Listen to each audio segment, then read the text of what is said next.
them right, that's how I organize them. You know I fill my cups, no need to supersize them. Right now you're probably thinking how she getting them jeans, but I'm gifted all natural and bursting the seams.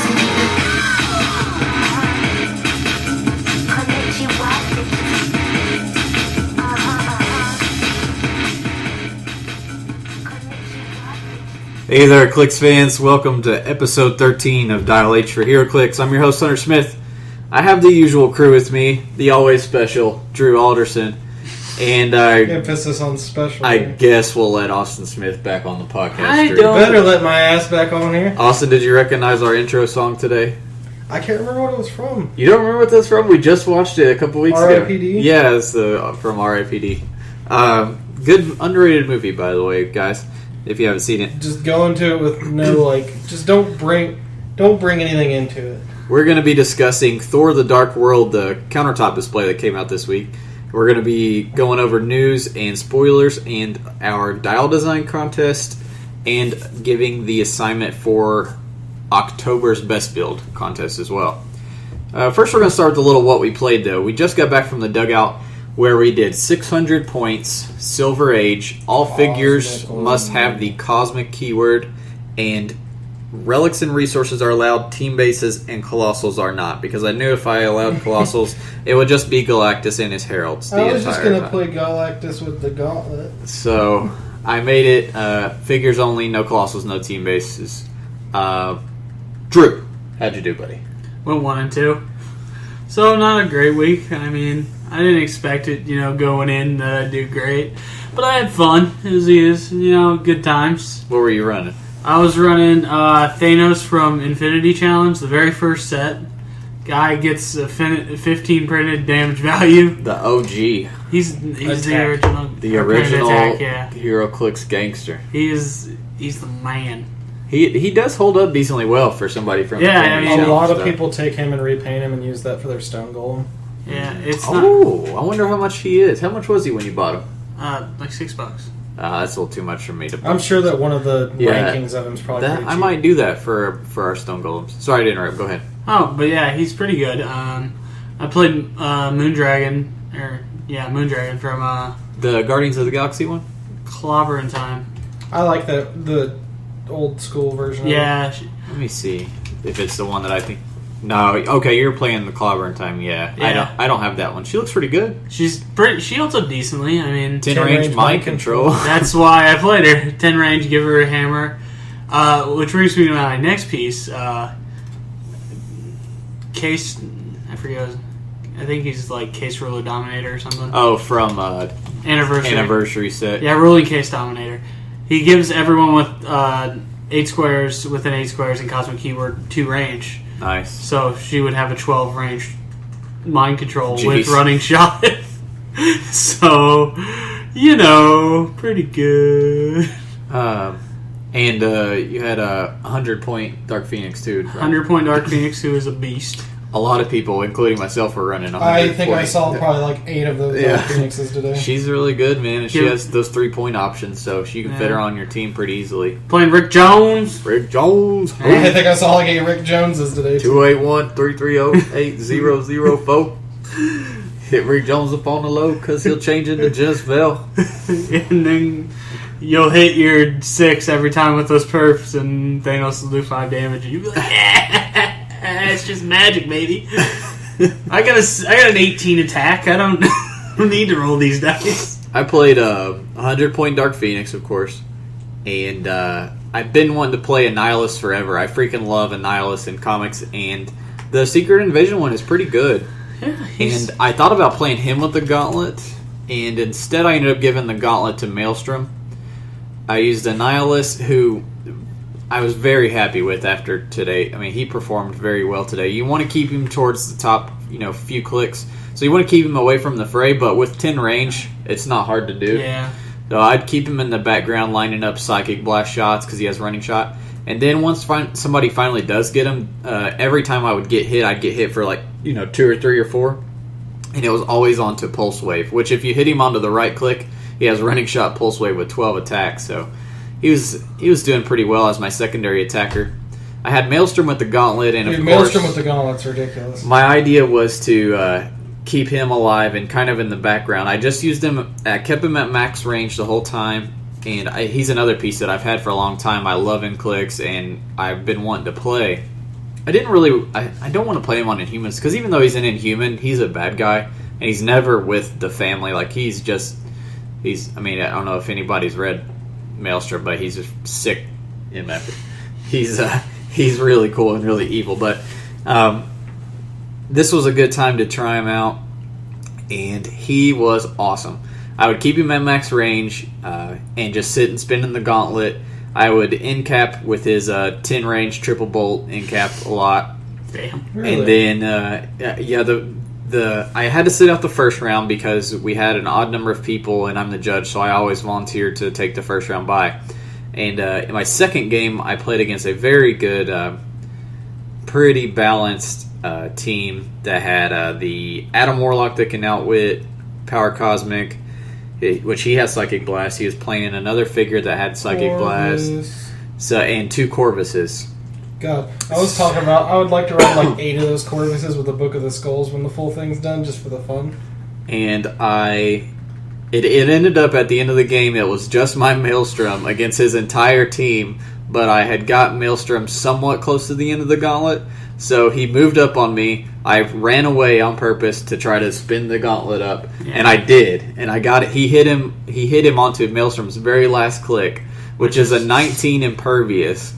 And I was on pick powers, so what I kept doing was picking shape change. So I always had shape change, shape change, super senses, and impervious. It's ridiculous, isn't it? And the +2, so I was a 21. Yeah. And so I kept phasing and running away till I could finally get clear and make a shot. And I ended up shooting 3 of his guys, going up to pulse wave, because every time Maelstrom hits with a ranged attack, he or deals damage, he heals of 1 for each person that gets hit. So I had him on last click. I hit 3 people, healed up to the pulse wave click, pulse wave 7 of his guys, and went right back to top click again. And if we had more time in that game, I think I could have won. But time ran out, and my opponent won on points. But Maelstrom was a blast. I also had Rick Jones. I didn't get to do much with him, unfortunately. He ended up getting one-shotted most of the time. Yeah, I don't know what the hate is for Rick Jones out there, man. I brought all 3 of his alter egos to trade him in and turn him into, and I was really excited to, and I never got to. Dark Phoenix is, of course, really good. Her 100-point dial is her most efficient. And her last click keyword thing... What do you mean a 12 range outwit is? I think it's 10. It's 10. But it gets it's a long ass way. It's 10 range, but the cool thing is the reason I like her so much for this event is her thing that when she dies and she heals all friendly characters, it's that share keyword. It's not just X-Men. So the Cosmic, everybody got to heal 2 from that. And it was a pretty good team. I went 2-1 and had a good time with my team. What did you play, Austin? When I heard it was Cosmic, I wanted to play those Infinity Gauntlet LEs because they're figures that I joined the game after they came out. But they're figures that I never thought I'd get to play. So I went and I found one I really wanted to try was Runner. He's like a 14 hypersonic. He can use Exploit or Flurry when he hypersonics. And he has Power Cosmic, of course. He's just a monster. Like, I had a blast with him. I just kept running out, punching people, running back. To fill out the team, I had everyone's favorite villain, Vulcan, holding the gauntlet with 2 gems on it. Vulcan's just a monster. He has an ability where if someone targets him with a ranged attack, he gets +1 attack and damage on your turn. So if someone's like, if he's got like super high defense and they can't hit him and they keep trying, next turn it's +3/+3 and he just blasts somebody. And then he's a versatile dial. He's got good hypersonic, really long range, Power Cosmic, and I realized he had Shi'ar keyword. So we threw... I was looking at Rick Jones at first with a full gauntlet, and then I decided that I could take some gems off and upgrade to Liandra instead, Lilandra, because she gets all kinds of buffs to Shi'ar.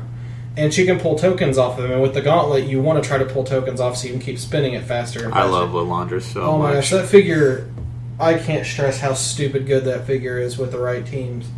I went 2-1. My last game, I lost to a Chanos capture team. That was absolutely ridiculous. Love you, Scott. Hate you, Scott. That was great. You No. won.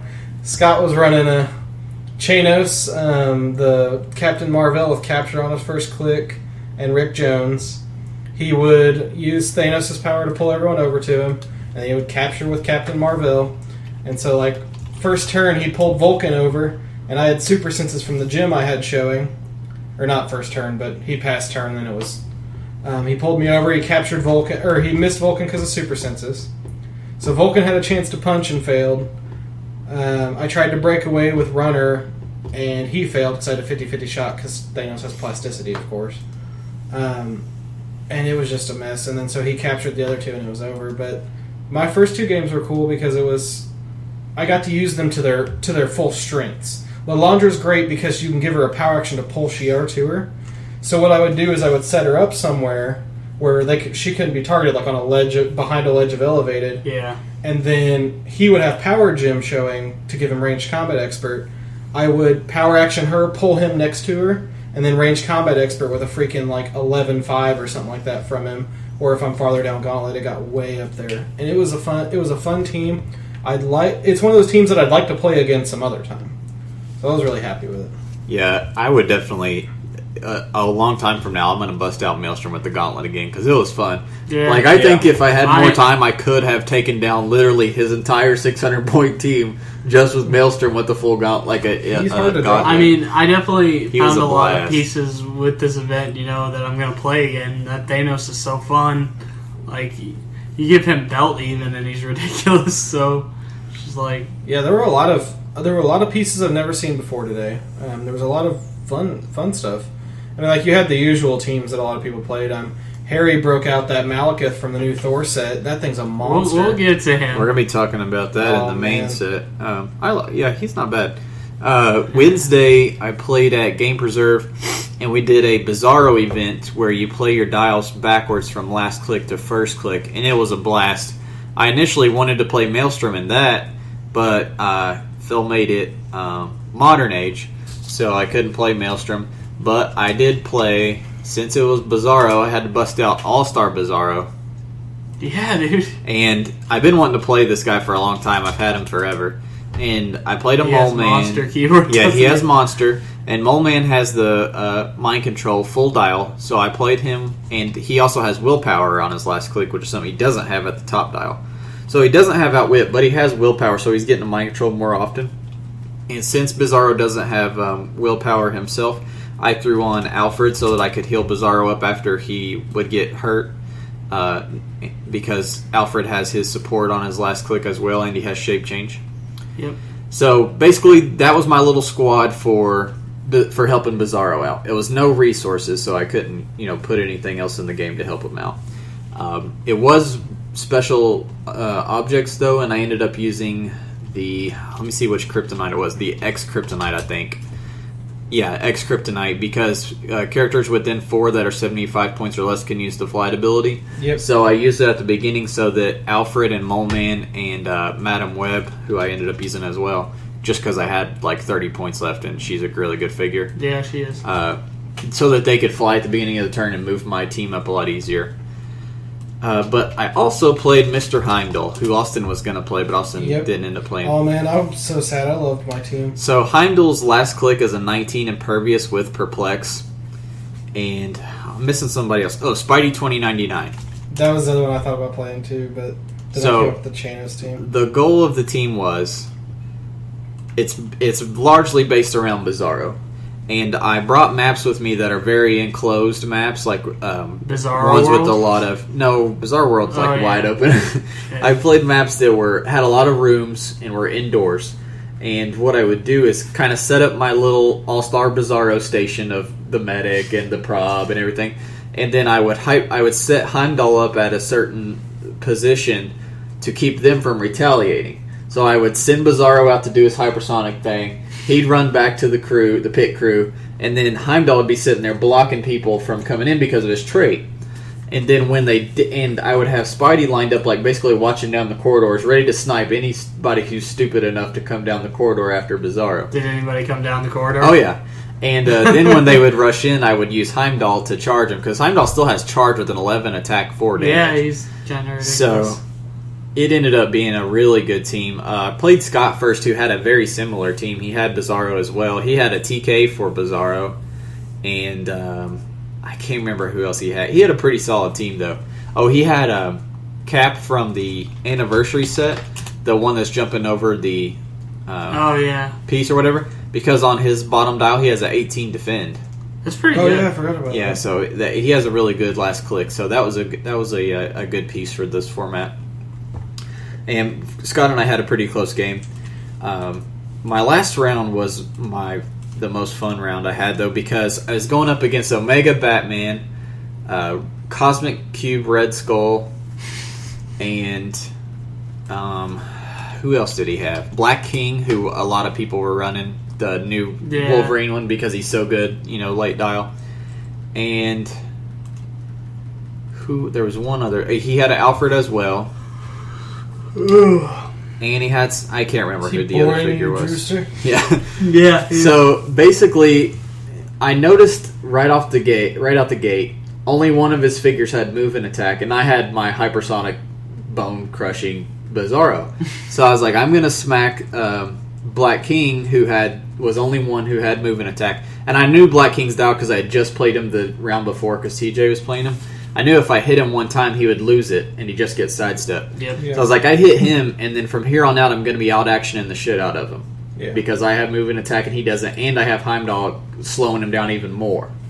So he ended up taking very close care of his Black King. And he also placed a red kryptonite right by my base of my starting area, but what he didn't realize is you have to place him 5 out.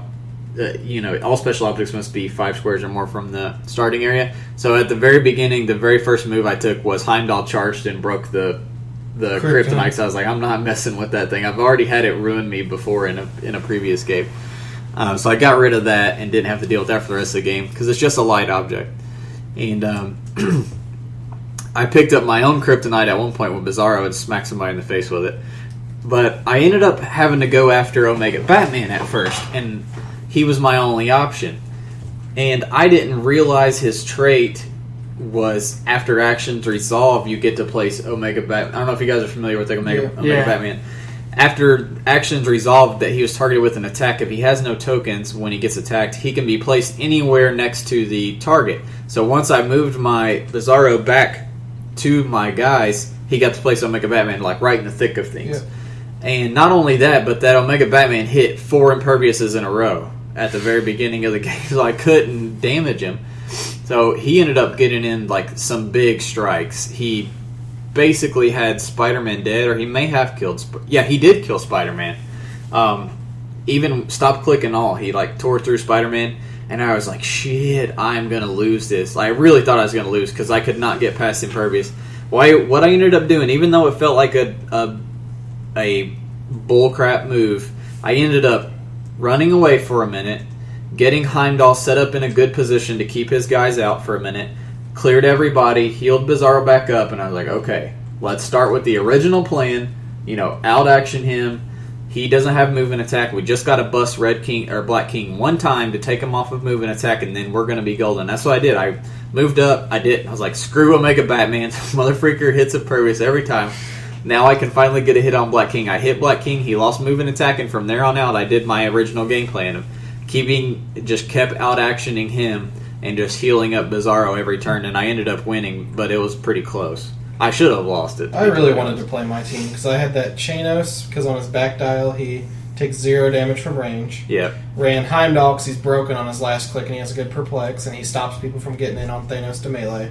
And then Killian to give Thanos the ability to ignore hindering and sharpshooter. And then Gamma Bomb, so you force your opponents to move at you. Thanos is throwing damage downrange at 12. And then you have Heimdall stopping people that come in, and Killian just freaking buffing. Yeah, I didn't want to play against that team because so I hate bummed. the Gamma Bomb so much. Really? I couldn't tell. I just want to note that Austin and I both had 5 points left on our teams, and I chose not to use the game bomb, and he did. So if that tells you anything about what kind of guy Mr. Austin Smith. It tells you that I'm very efficient with my points, and I choose to use every last damn one of them. Okay. Or you're just a dick. Drew and I disagree. I disagree. No, I'm just kidding. I didn't know this was a democracy. Anyways, so I did end up winning that, though, and got the Chase Thor that we're going to be talking about later, they did a very good job on his sculpt. He looks really Yes, he sick. does. He's quite beautiful. It was a big week in the Clicks news world this Almost week. too much. Almost too much. No such thing. First announcement actually pertains personally to our podcast. We had 2 different episodes hit 1,000 views, or 1,000 listens this Break week. out the alcohol. We're partying. Woo! I was thinking about that. We need to do We need to make a cake. We need to do one week where I just get totally wasted when we do the podcast. No. Yes. Because it'll be hilarious to you because you'll be drunk and then we'll be done. Okay, I won't And get... you'll go back and listen to it. It's going to be horrible. I won't get totally wasted. I'll just get a little wasted. As long as we don't have to buy you Taco Bell. We're definitely getting Taco Bell. Somebody else will have to drive. Drew has his license now. That's all that matters. He can drive me to Taco Bell. Anyways, You can probably walk over there. our first episode hit 1,000 listens, and we want to thank you guys for supporting us.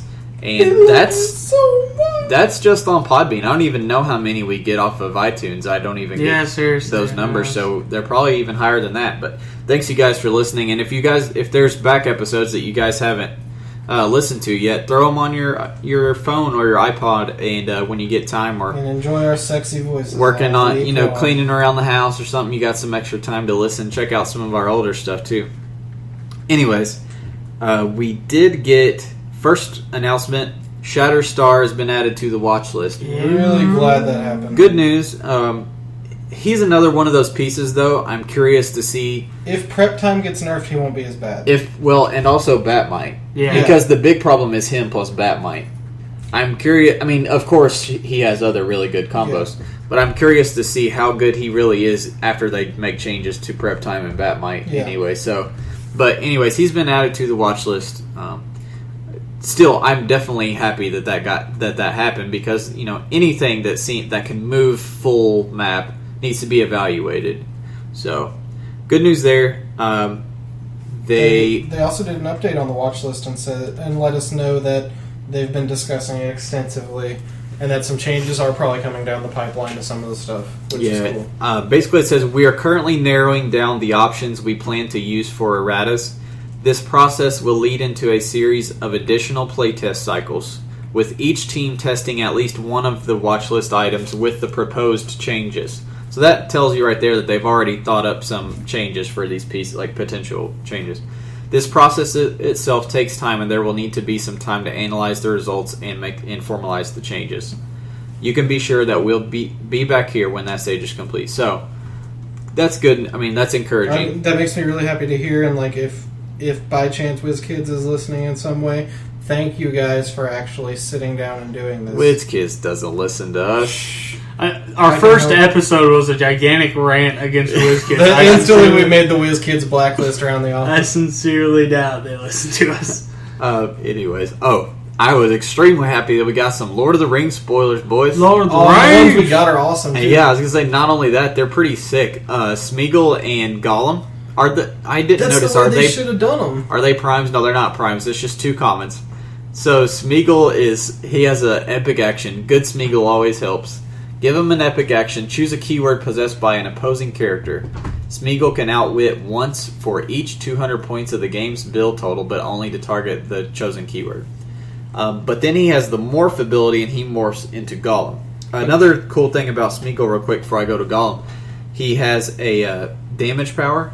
He can use Perplex. He can use it normally or modify the same combat value of all characters in range and line of fire with the Ring Bearer keyword by +1, so he can buff everybody's for Ring Bearer teams, and he has the keyword as well, he's going to be a big help. Yeah, and that's great. And His dial by itself isn't that anything super special, but for Lord of the Rings numbers, for 55 points, I wouldn't use him as an offensive piece anyway. He's a tie-up piece. But he drops into support, which is and he's got a 9 good. attack with support, which is pretty good. He's got flurry support. If you're playing a Ring Bearer team, though, he's going to be very useful, I think. He's giving you that outwit and perplex. He's a figure I expect to see in Lord of the Rings games. But you morph him into Gollum, who has a really cool sculpt. He looks really pissed.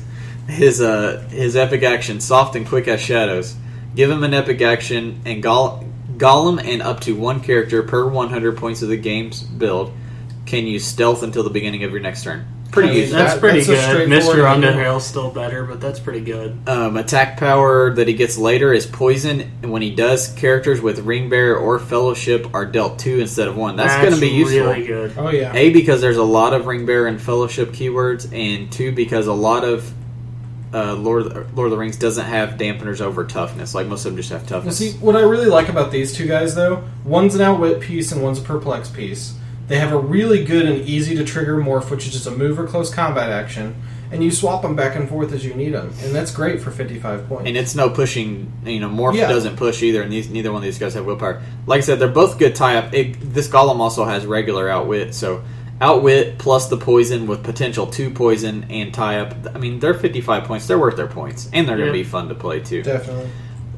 The other cool piece, Which this guy, I can't wait till they show the mounted version of him, because he's going to be one of them in the team pack. Well, I knew he was going to be in the set, but I wasn't excited at all that he's going to be in the But set. after seeing... Well, I mean, in the books and in the movies, he's okay. I love But him. then you see this clicks, and he looks fun. He has... The reason he looks so fun is his movement power. He can use Force Blast.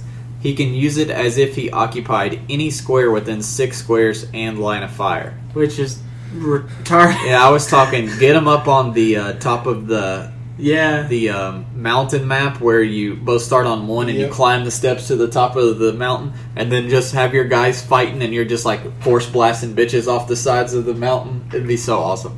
And once per his epic action, once per game, He's got a once per game epic action. place him and up to one friendly character per 150 points of the game total in your starting area, so they can teleport back to the start. But you can only do that once per game. Isn't that a worse Boromir, pretty much?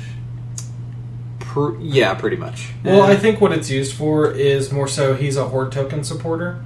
If you look at his dial, he's a 55, or he's 50 points. He's got leadership. Yeah. For that, pulling one friendly character, you just pull a whole stack of Horde tokens back, restack them with some you just respawned, and you go right back out. He gets barrier for a while, which is going to be useful. Barrier and perplex with blades and his special force blast. So he's only 50 points too. I know, for 50 points, he's a solid. It's value, and especially when we see his mounted version, depending on what he can split and merge with.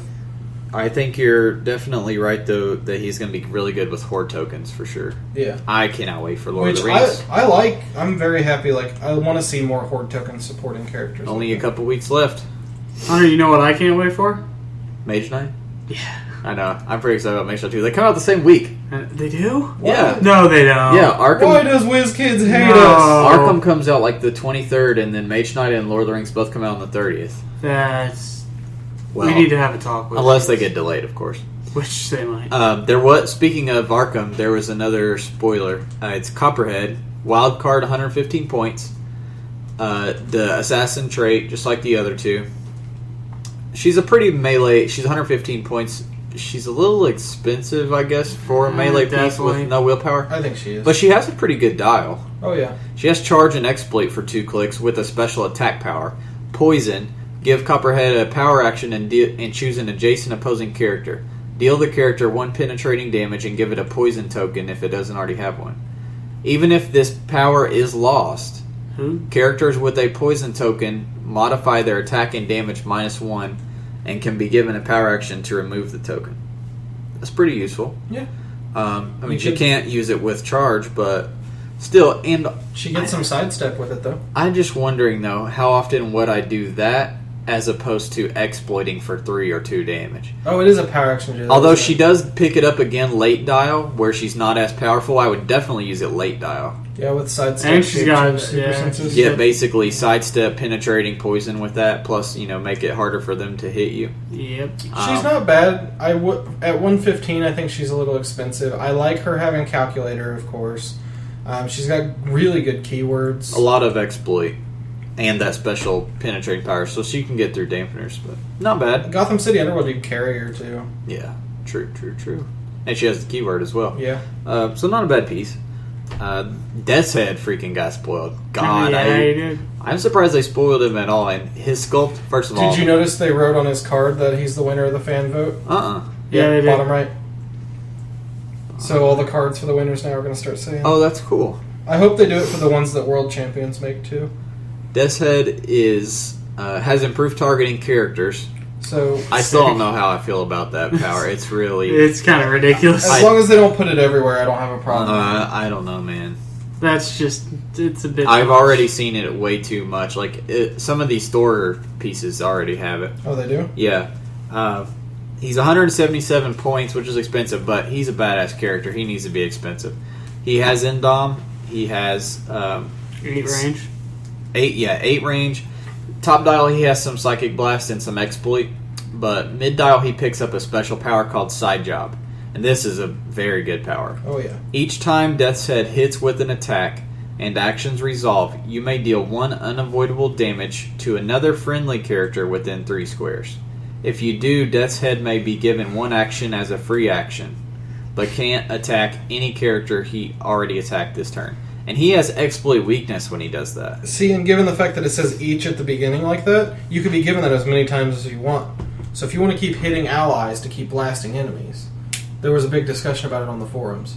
If you want to keep giving damage to allies to keep blasting different enemies, you could effectively just tear up their whole line. He would be... What do you mean, multiple times? Yeah. More than twice in the same turn? Yeah. No, you couldn't. It's a free action. Can't give him the same free action more than Yeah. once in the same turn. It's a free action. You'd still be given the same free action. I mean, Well, I'd have to get it, maybe given officially ruled, one- but I don't think he'd be able to do it more. But than if you couldn't give it says 1 action as a free action, could you give him a different type of action? So could you range and then close combat? Yeah, I guess it does. I guess I do see that. You could give him a different action as the free action each turn. Regardless, I it's didn't ridiculously good. Yeah, I didn't think Even about if it's just that. one. You may actually be able to do that. Regardless, I guess he's a they'll fun have to piece. make a distinction on that, because that does change the aspect, that being on there. Because you could do Exploit one time, you could do a regular shot one time, you could do a regular close combat attack. Anyways, we won't get hung up on that. He picks up a damage power a couple clicks in after that. At the beginning of your turn, you can choose CCE or RCE, and he can use that this turn. Always useful. Oh, yeah. That Ares from Chaos War had that, I think. I just realized, look He at was his really real good. name. Names are for targets, yes. He gets a special defense-powered bottom dial, invul, and regen. So he's going to have a lot of protection while he's trying to regen up. I love him. And He's the sculpt's great. awesome, too. Sculpt is perfect. That's a Absolutely perfect. badass If sculpt. it turns out half as badass as it looks in the picture. And he's only a rare. Yeah. I figured he'd be super The rare. in only zero problem land. I have with him as like a power figure is that he doesn't look like he has much move and attack. Well, he doesn't have any besides, sidestep if you want to count that. Yeah. That's why He doesn't But really- sidestep plus the ability to choose CC RC is amazing. But he doesn't really need it, though. Yeah, he He doesn't. has good range. He can stay out. He has range and Psychic Blast, so you're going to be using him as a range piece. Yeah. He's still worth his points. The I think. sidestep CCE, sidestep RCE though is amazing. Late dial. There was also a Star Trek piece that they spoiled. I haven't had time to look at I this like this actually one. yet. Avatar of the Tombed, I guess. It's a Borg piece. It actually has It's a Borg Borg and and Romulan Romulan. piece. And it has both the TAs as well. I don't think we've seen that yet. Nope. Have we even talked about the Romulan TA? The Romulan stuff hasn't shown up much in this set. Okay. Romulan TA, before the beginning of your first turn, choose a keyword possessed by an opposing ship for all friendly ships with this TA.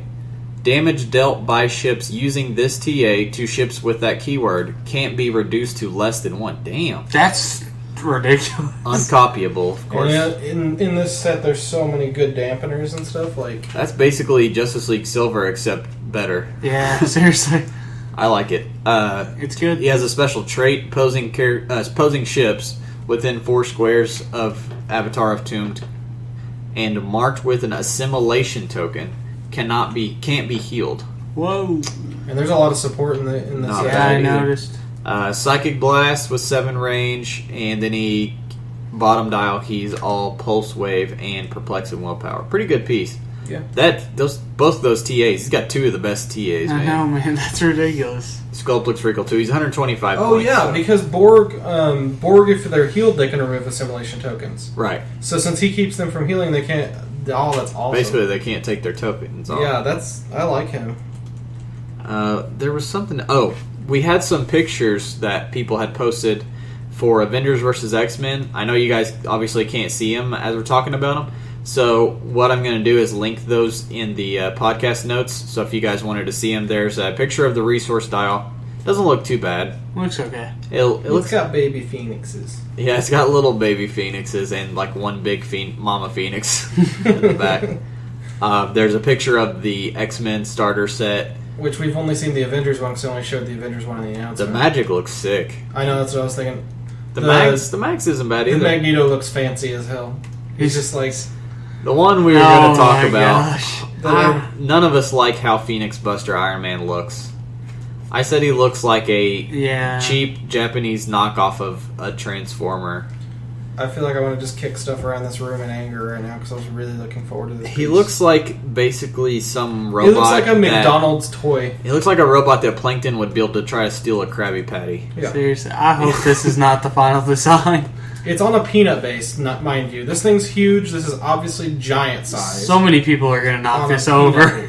Yeah, well, I'm going to post these links to these pictures so you guys can see what we're talking about. Now this I like. The grand prize, the Scott Phoenix Colossal, looks sick. And it's on a transparent orange giant 2x2. Oh my god. It's not that big. I mean, like width-wise.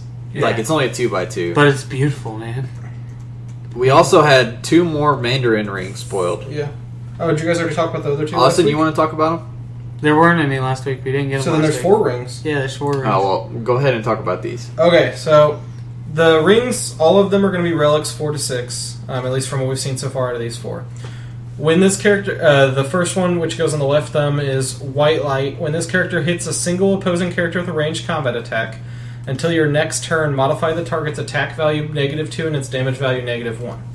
So, I mean, this is ridiculous. You just slap this on about any good ranged piece, and if you're hitting their big pieces, you're weakening them a little bit. -2 attack, -1 damage. And then the other ring is Flame Blast. Flame Blast, this character can use Penetrating Psychic Blast with a minimum range value of 4. If they target only a single character, they get Energy Explosion as well. That's ridiculous, because we've talked about before how Penetrating Energy Explosion is a combo that you don't see often because it takes the same slot usually. But on any good, solid piece, you give them Energy Explosion pin downrange, you could just destroy a big squad of units running heavy reducers. I'm looking forward to the rings pretty much. It's going to be cool to have lots of different options for resources. I think that's more what it's farther up.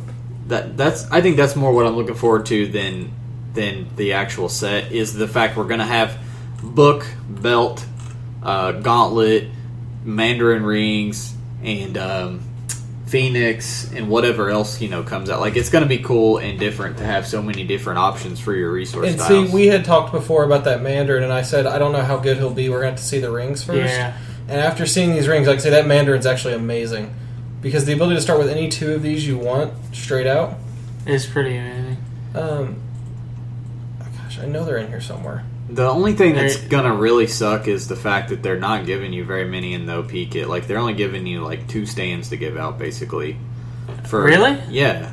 That's kind of... Yeah, it kind of sucks. Impact Beam is the first one they spoiled, which is this character can use Force Blast. A target's knockback equal to twice the D6 roll for Force Blast. Knockback damage dealt by this character is increased by 1 and is penetrating. Oh, that's sick. I like. So that's ridiculous.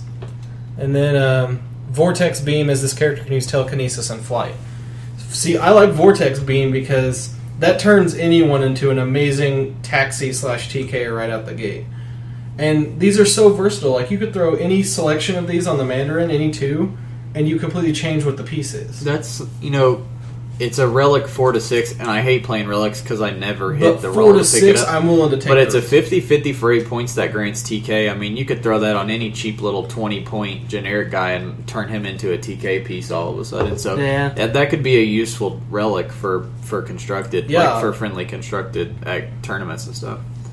Anyway, so those are looking pretty cool. So our main topic today is going to be Thor: The Dark World, the countertop display that came out. Unfortunately, no one that we have seen on HC Realms, and none of us, I've been to Target multiple times trying to find it. I don't think Target has it out on the shelves yet.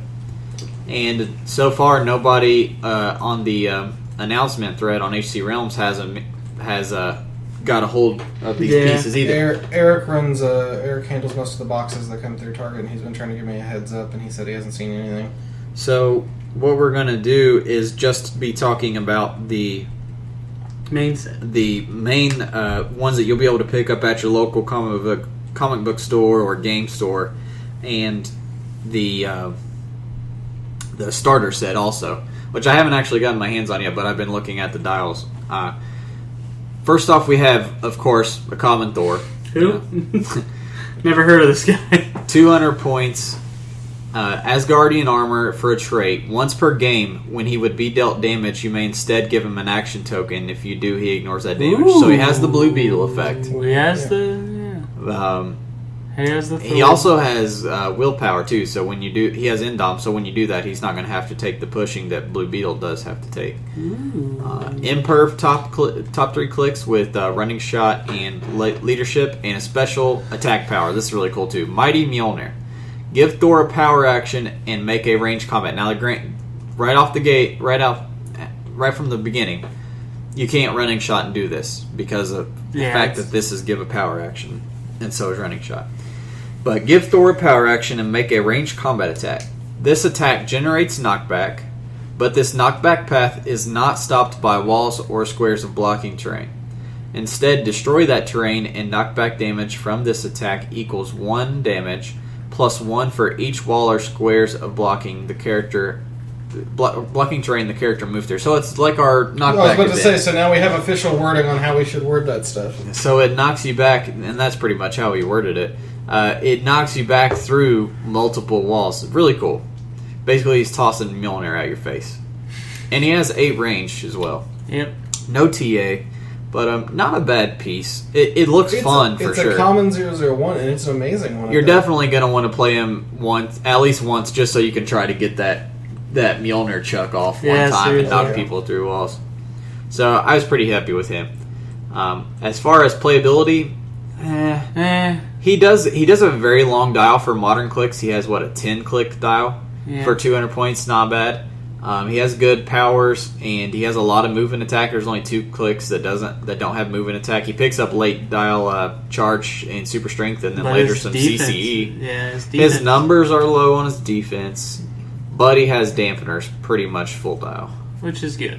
So, it's decent. It's definitely not a bad piece. It's a common Thor. What are you now, of course, being that this is Thor and Asgardians and weird characters, I'm not going to always pronounce all these names perfectly.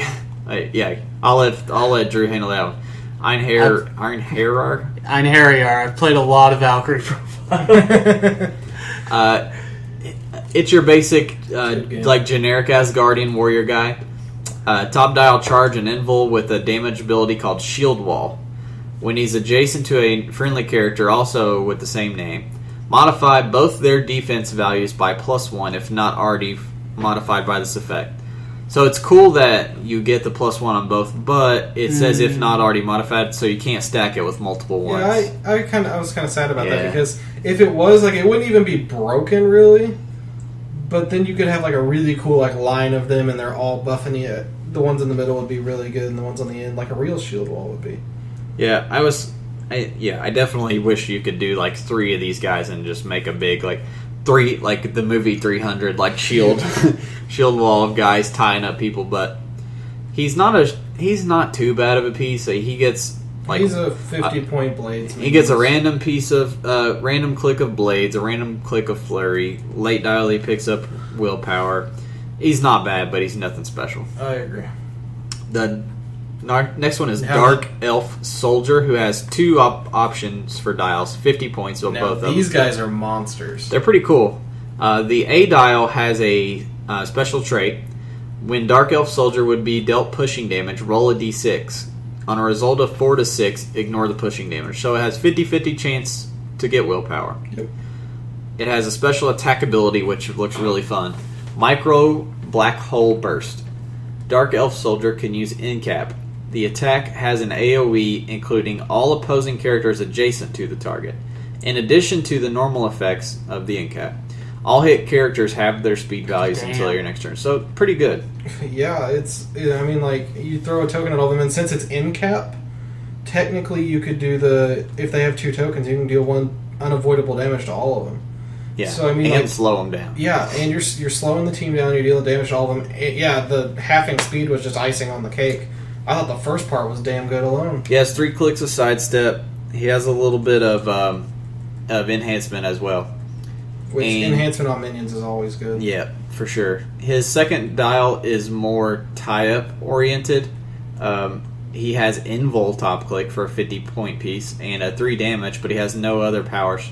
And then he has 3 clicks of toughness. And ranged combat expert towards the end. So He has a trait. Oh, sorry, I forgot about his trait. He can fly and use ram.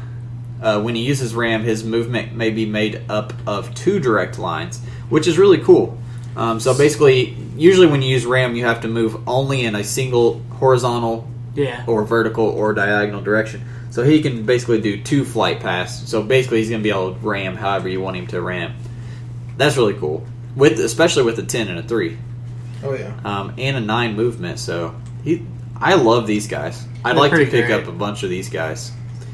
I wish they had elf keyword though, so I could play them with the elves. Everyone's been saying that. God, I want some Lord of the Rings. It was kind of funny because, like, when everyone was picking prizes today, these guys went so fast before even some of the rares went. Like, they're just that damn good. The number 4. I'm not that excited about this Malekith. Although, I don't know. We saw him do well today. I think in most situations he's not amazing, but I think in today's particularly he was ridiculous. He has 2 point options. Well, first off, he has Mystics and Power Cosmic, of course. The best 2 team builder, or 2 of the best. A 9 range, but he has a 350 dial and a 225 dial. His trait is characters hit by an attack from Malekith can't use defense powers until their next turn. Damn. See, what made it good today was everyone has Power Cosmic, of course, so can't use defense means you can't use willpower. So people were it slowed down these big, heavy pieces massively. And then his half dial, which is 225, he starts with Invincible. He's an okay piece for 225, short-ass dial, though. I like his 225 better than his. agree. Oh, it's way better because if you get hit with that Invincible for like 3, you roll on to a 12 attack, 18. Yeah. If I'm going to sink a lot of... Now that Invincible is out, if I'm going to sink a lot of points into a piece, I would prefer it to definitely have Invincible top click. Yeah. Especially because he has Power Cosmic too, so you're not going to be able to outwit that Invincible either. You're going to have to deal with it. I didn't even think about that, technically, yeah. The only bad thing about the 225 dial, though, is it doesn't move and attack it just has sidestep. But not a bad piece. Late dial, he picks up a special defense power called Last Stand. He gets super senses and toughness. So he's a little pricey.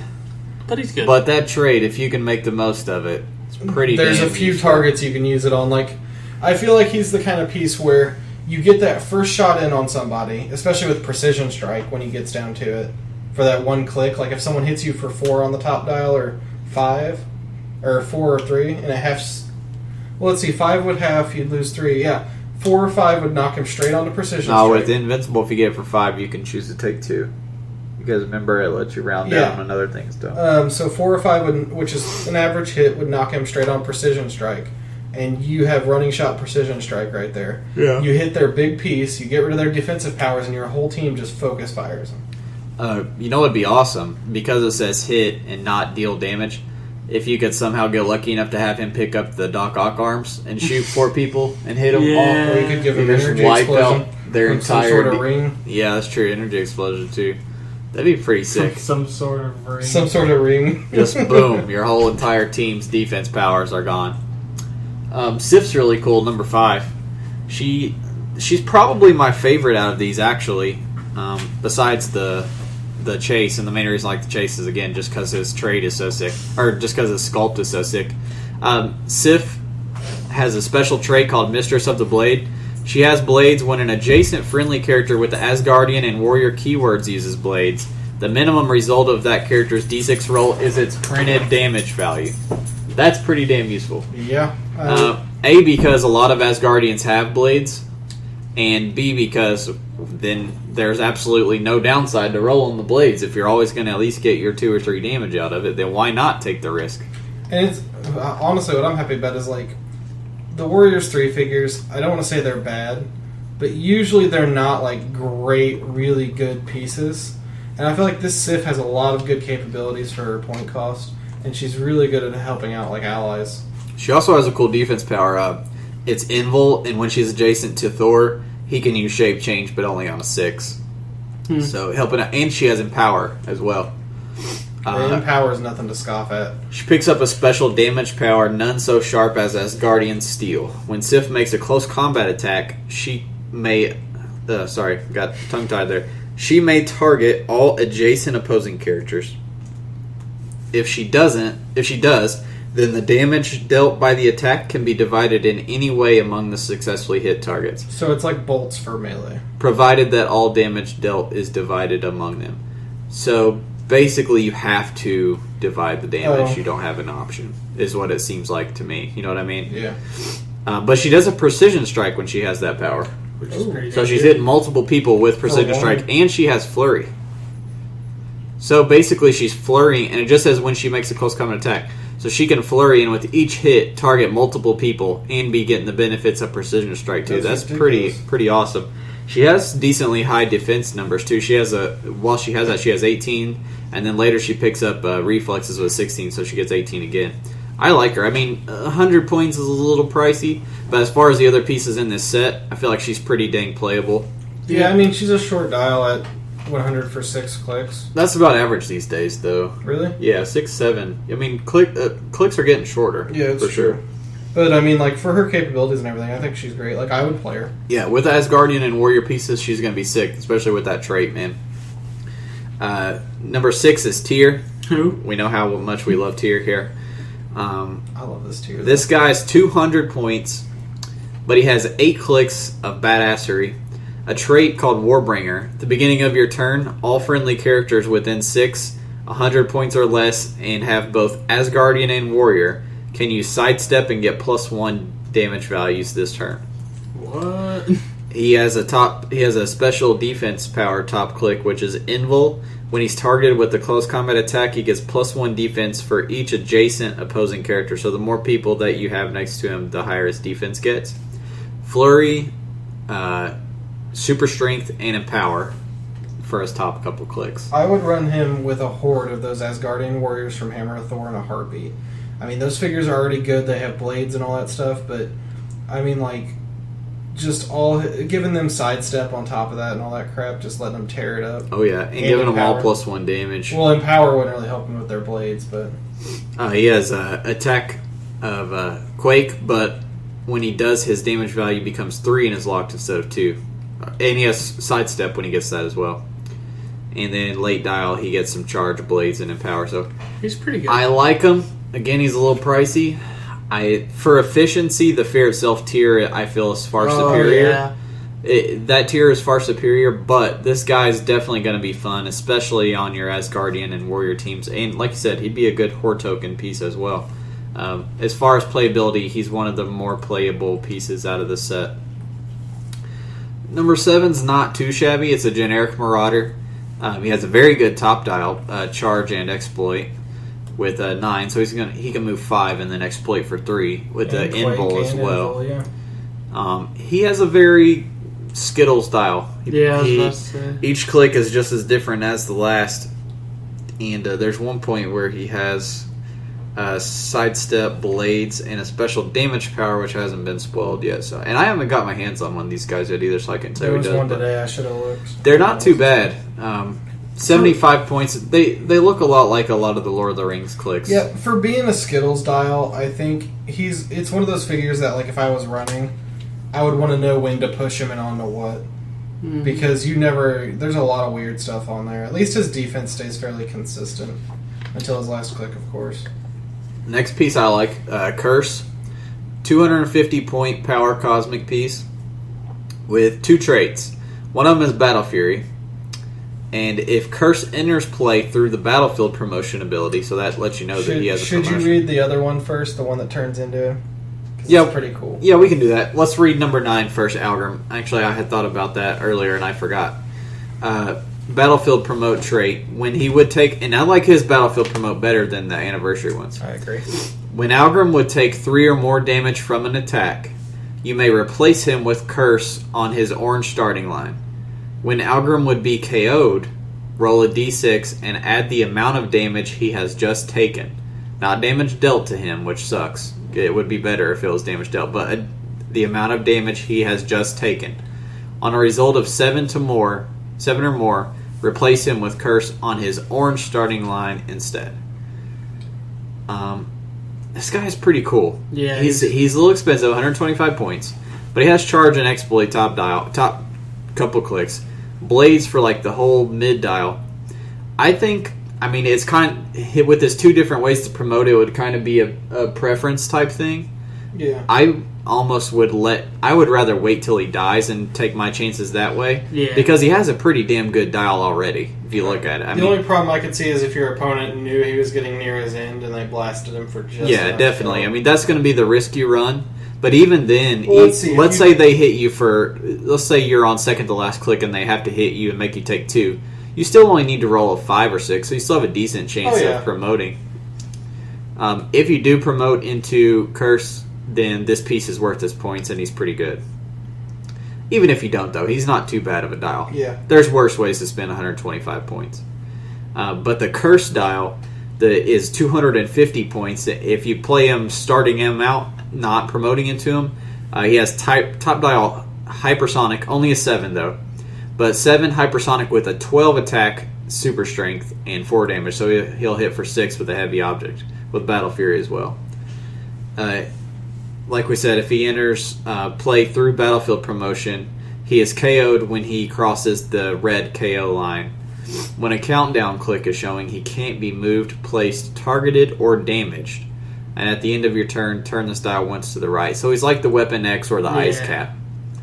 If all characters friendly to Curse are KO'd, all countdown clicks become KO'd clicks. This ability can't be ignored. So if they knock out your guys before he gets out, then he never gets out, basically. Is that red or is it orange in the middle there? I assume that is orange because it says the replacement things. His Battlefield promotion says orange. So I wasn't sure if he started play on the countdown clicks or if when he goes to promote, he has to deal with the countdown clicks to become Cursed. So really, I don't really like the 250 point version a lot, but I would love to bring him with me when I play my Algrim. Oh yeah, you know what I mean? Agree. I think Algrim is a pretty dang good piece and decently playable even. And it's even if it's not, it's a cool idea to me. Even if it wasn't playable, I'm happy they're kind of messing with the promotion mechanic with stuff like this. And promotion is one of the mechanics I love personally. I love having option. I think that's one of the reasons I love Beast Boy so much. Or Rick Jones having freaking 3 different characters on the sideline. It was awesome to have my 3 AEs and be like, do I need the super strength face smasher or do I need the energy explosion from Or Captain do I feel Marvel? like rolling for random perplexes? Yeah, so I hit 6s more often than not with him today, so it was pretty good. Number 10, Heimdall. We know how we love Heimdall. Actually, I don't know if I like Sif better or if I like this piece better.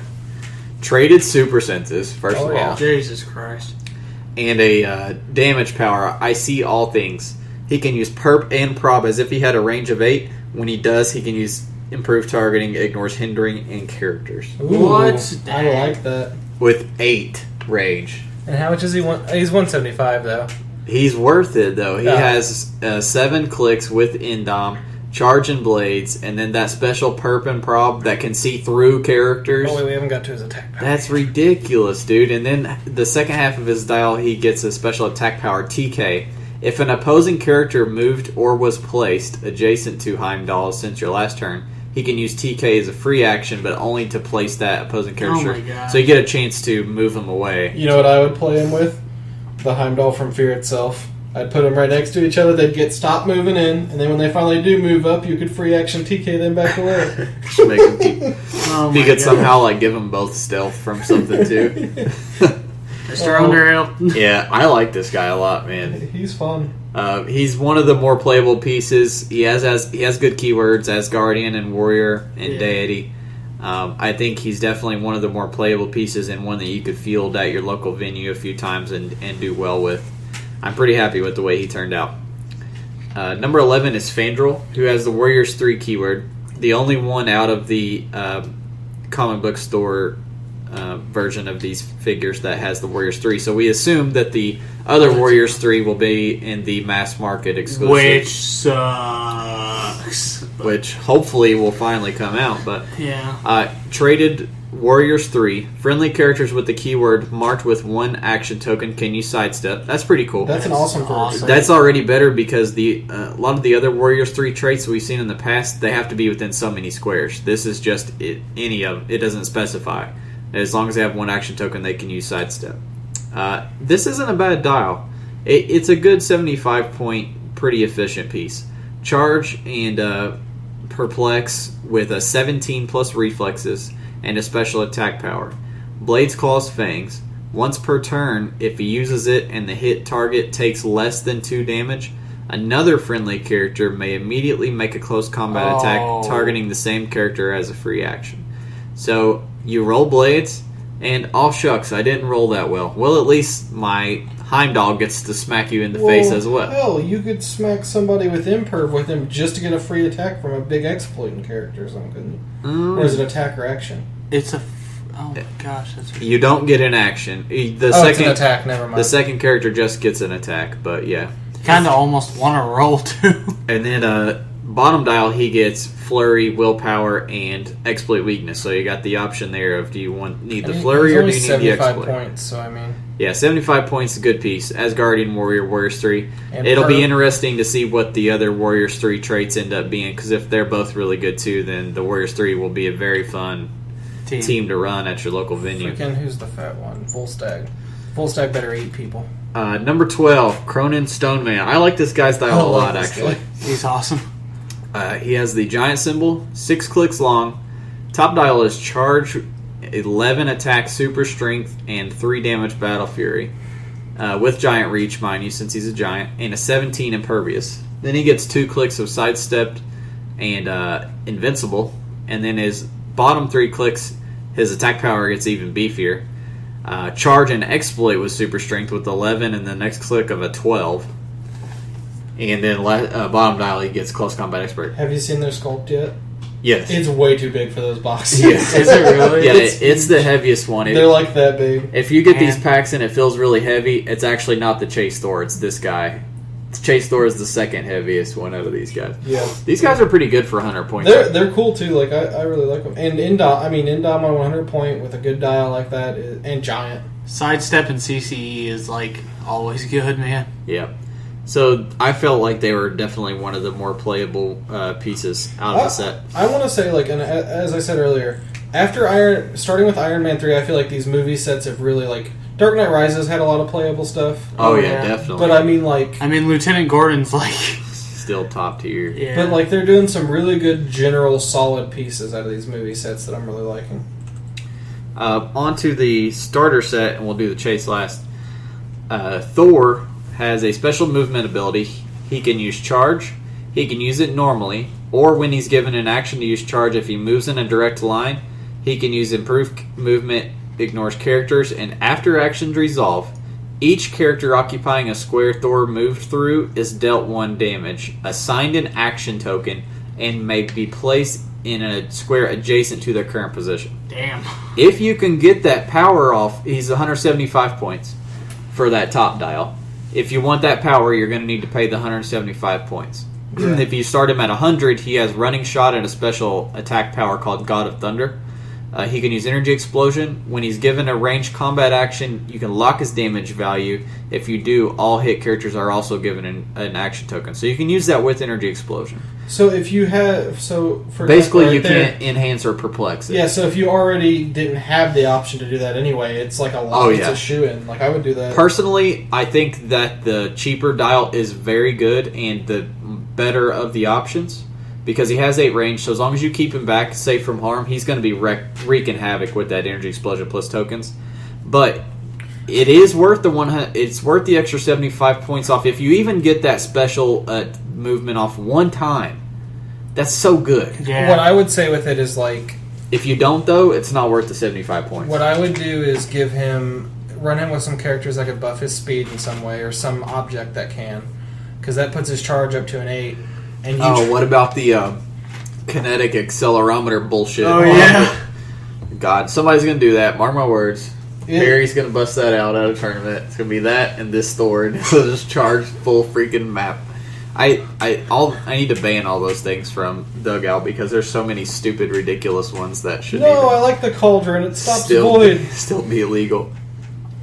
But, yeah, if you can get that thing off one time, he's made up his 75 points. And that's what I'm saying with the bonus movement speed. Like, you could even get more out of it. Like, I feel like he's kind of restricted down to a 5 movement to do whatever with. Yeah. But if he had, like, even a 7, that infinitely increases his possibilities to get more damage output out there. If you could even go past... Because you're also still getting the attack from the charge, too. It is important to note he does have Avengers Initiative with that energy explosion thing. Or he has Avengers Initiative, so that energy explosion thing's even better. Like I said, I like his 100-point dial a lot. I like both. It's a little shallow, and it's only 5 clicks, but with 8 range running shot and... Asgardian and Avengers keywords. Yeah, true. With Indomitable, too, you just keep him back, let him take his shots, let him energy explosion and give action tokens. One of the better, if not the best. He gets the movement. I didn't realize he got it down dial, too, on the normal dial. Yeah, he gets it at one random click. But, I mean, if you really want to dependably start with it, then you're going to want that. Pay for 175 points. The second piece is Malekith 102. Traded when he is dealt damage and the attacker rolled a d6 for blades. Damage dealt can't be reduced below 1, so he's weaker to blades. Movement ability, Force Blast, and Sidestep. I can already see some hilariousness with that. He has super strength and looks like not plasticity, shape change on his damage power for the first few clicks. He picks up Psychic Blast and Pulse Wave in the second half of his dial with Mastermind, Shape Change, and Super Senses. I do always love having Shape Change and Super Senses at the same time. I love having Mastermind, Shape Changes. However, I don't like pieces that pick up Mastermind in the bottom half of their dials. I agree. Personally, I mean, if I'm playing a Mastermind piece, I want to build a team around the fact that it has Mastermind. That's true, but I'm kind of happy with the fact that he has that when he also has regen. So, I mean, if I had to position him somewhere and I had to heal him up and I'm on that last click, it's nice to know that even if I fail that regen, I can just pawn off the damage onto somebody else. I mean, I like them. I do too. I think it's a decent figure. For 100 points, having 7 clicks like that, 7 good clicks that are going to last you a long time because he has Shape Change, and then he gets Super Senses and Shape Change. See, here's the deal. If I look at this piece and I took away all his attack powers, just left the rest of it, he's amazing right there. Like, he's a great defensive piece. He's a great tie-up piece. Whatever you want to do with him, even with the attack powers, he is well more than worth 100 points to me. Yeah, he's all right. I'm really digging this other Sith from the starter set. 75 points. Charge and Blades, the top 2 clicks. Flurry and Precision Strike, the mid 2 clicks. And then Sidestep, Blades, Exploit, the last 2 clicks. Damn. And she improved movement, ignores characters. Yeah. No special powers, just straightforward kicking your ass. 75 points. I love it. That's a good vanilla dial. I'm really liking it. I'm really liking the Loki, too, 104. He has a special defense power of Shape Change and Toughness. When he succeeds on Shape Change, he can be placed in a square of hindering within 3 squares in line of fire. If the attack was a close combat attack, the attacker's action resolves immediately. So if it was a hypersonic, they have to flurry. stop. If it was a flurry, they can't make the other one against one of your other characters or something like that. So that's awesome. Pretty useful. He also has Perplex during that, and then he gets Psychic Blast mid-dial. He gets Stealth, Outwit, and Incap mid-dial, and then last 2 clicks he gets Charge and Blades. Not too bad. 100 points is pretty decent. I think the Asgardian keyword will go a long way on him, because paying 5 points for that top dial willpower will be Looking useful. at him, he's a 100-point support piece to me. Like, flat out. Like, he's got a good Perplex. As most Lokis are. Yeah. He's got a good Perplex, a good Teleport, a good defensive ability to get out of problems. He's not amazing. I don't think if I was going to spend 100 points on a support piece in Asgardians, there's much better options out there. Probably even better, cheaper ones. There's better Lokis. Oh, there's better Lokis straight out. Fair sale. But he's not too bad. Yeah, he's interesting. This 105 Dark Elf Scout, and not really feeling that much. It's a 50.6 clicks though. It's 50 points with stealth and a special attack power. Opposing characters hit by Dark Elf Scouts' ranged combat attack cannot use the flight ability until your next turn. Meh. Damage is a minion power. If a friendly character named Malekith is within 8 squares, he can use enchantment. That's pretty good. That is pretty good. Or sorry, enhancement. Enchantment. See, and He picks up Endcap and Willpower and Shape Change late dial, but his attack drops to an 8 and he gets Earthbound. see, I like him better. Is he a flyer? Yeah, he's a flyer. That's why he picks up Earthbound. That's a mistake. Okay. For a 50-point flyer, though, that's nothing really to scoff at. I mean, that's carrying. Yeah, I that's guess he's 50-point carry enhance if he's near Malekith. I mean, that's not bad. I guess playing a few of them with longer I run wouldn't. Malekith. Yeah, I wouldn't be too wouldn't bad. use him without Malekith probably, and I wouldn't use him. You got to abuse that enhancement flying to get the most out of him. He's definitely not an offensive piece by any means. I'm kind of curious on whether I should get the starter set or not. It's okay. It's got the Horde tokens. Do they have those on? Oh shit! I forgot that the thing comes with Horde tokens. And there's some good one, like really cool, really good Horde tokens. And not only does it come with Horde tokens, they're freaking good. Although not all of them are spoiled yet, so we can't actually talk about them. But I will be linking this entire thread that we're going over. I'll be linking it in the comments so you guys can look through. Hopefully by the time that this podcast comes out and you guys get to searching through this thread, hopefully all of the bystander and the Horde tokens will be posted on here. You know what I want as a Horde token already? I want aim agents as a Horde token.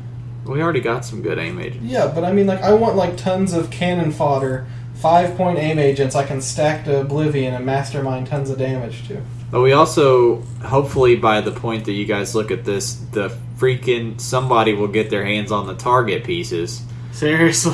Hopefully it's me that gets my hands on the target pieces and I can spoil them on here for everybody to see, because I'm tired of trying to chase the things down, man. That's why after Iron Man 3 I swore I wouldn't go after mass market anymore. Well, it's like I want to because everybody's going to want them.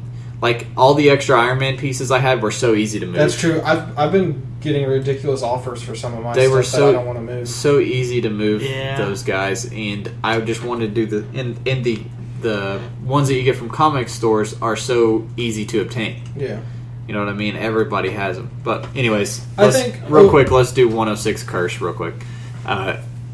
Defense powers can't be countered. That's a trait.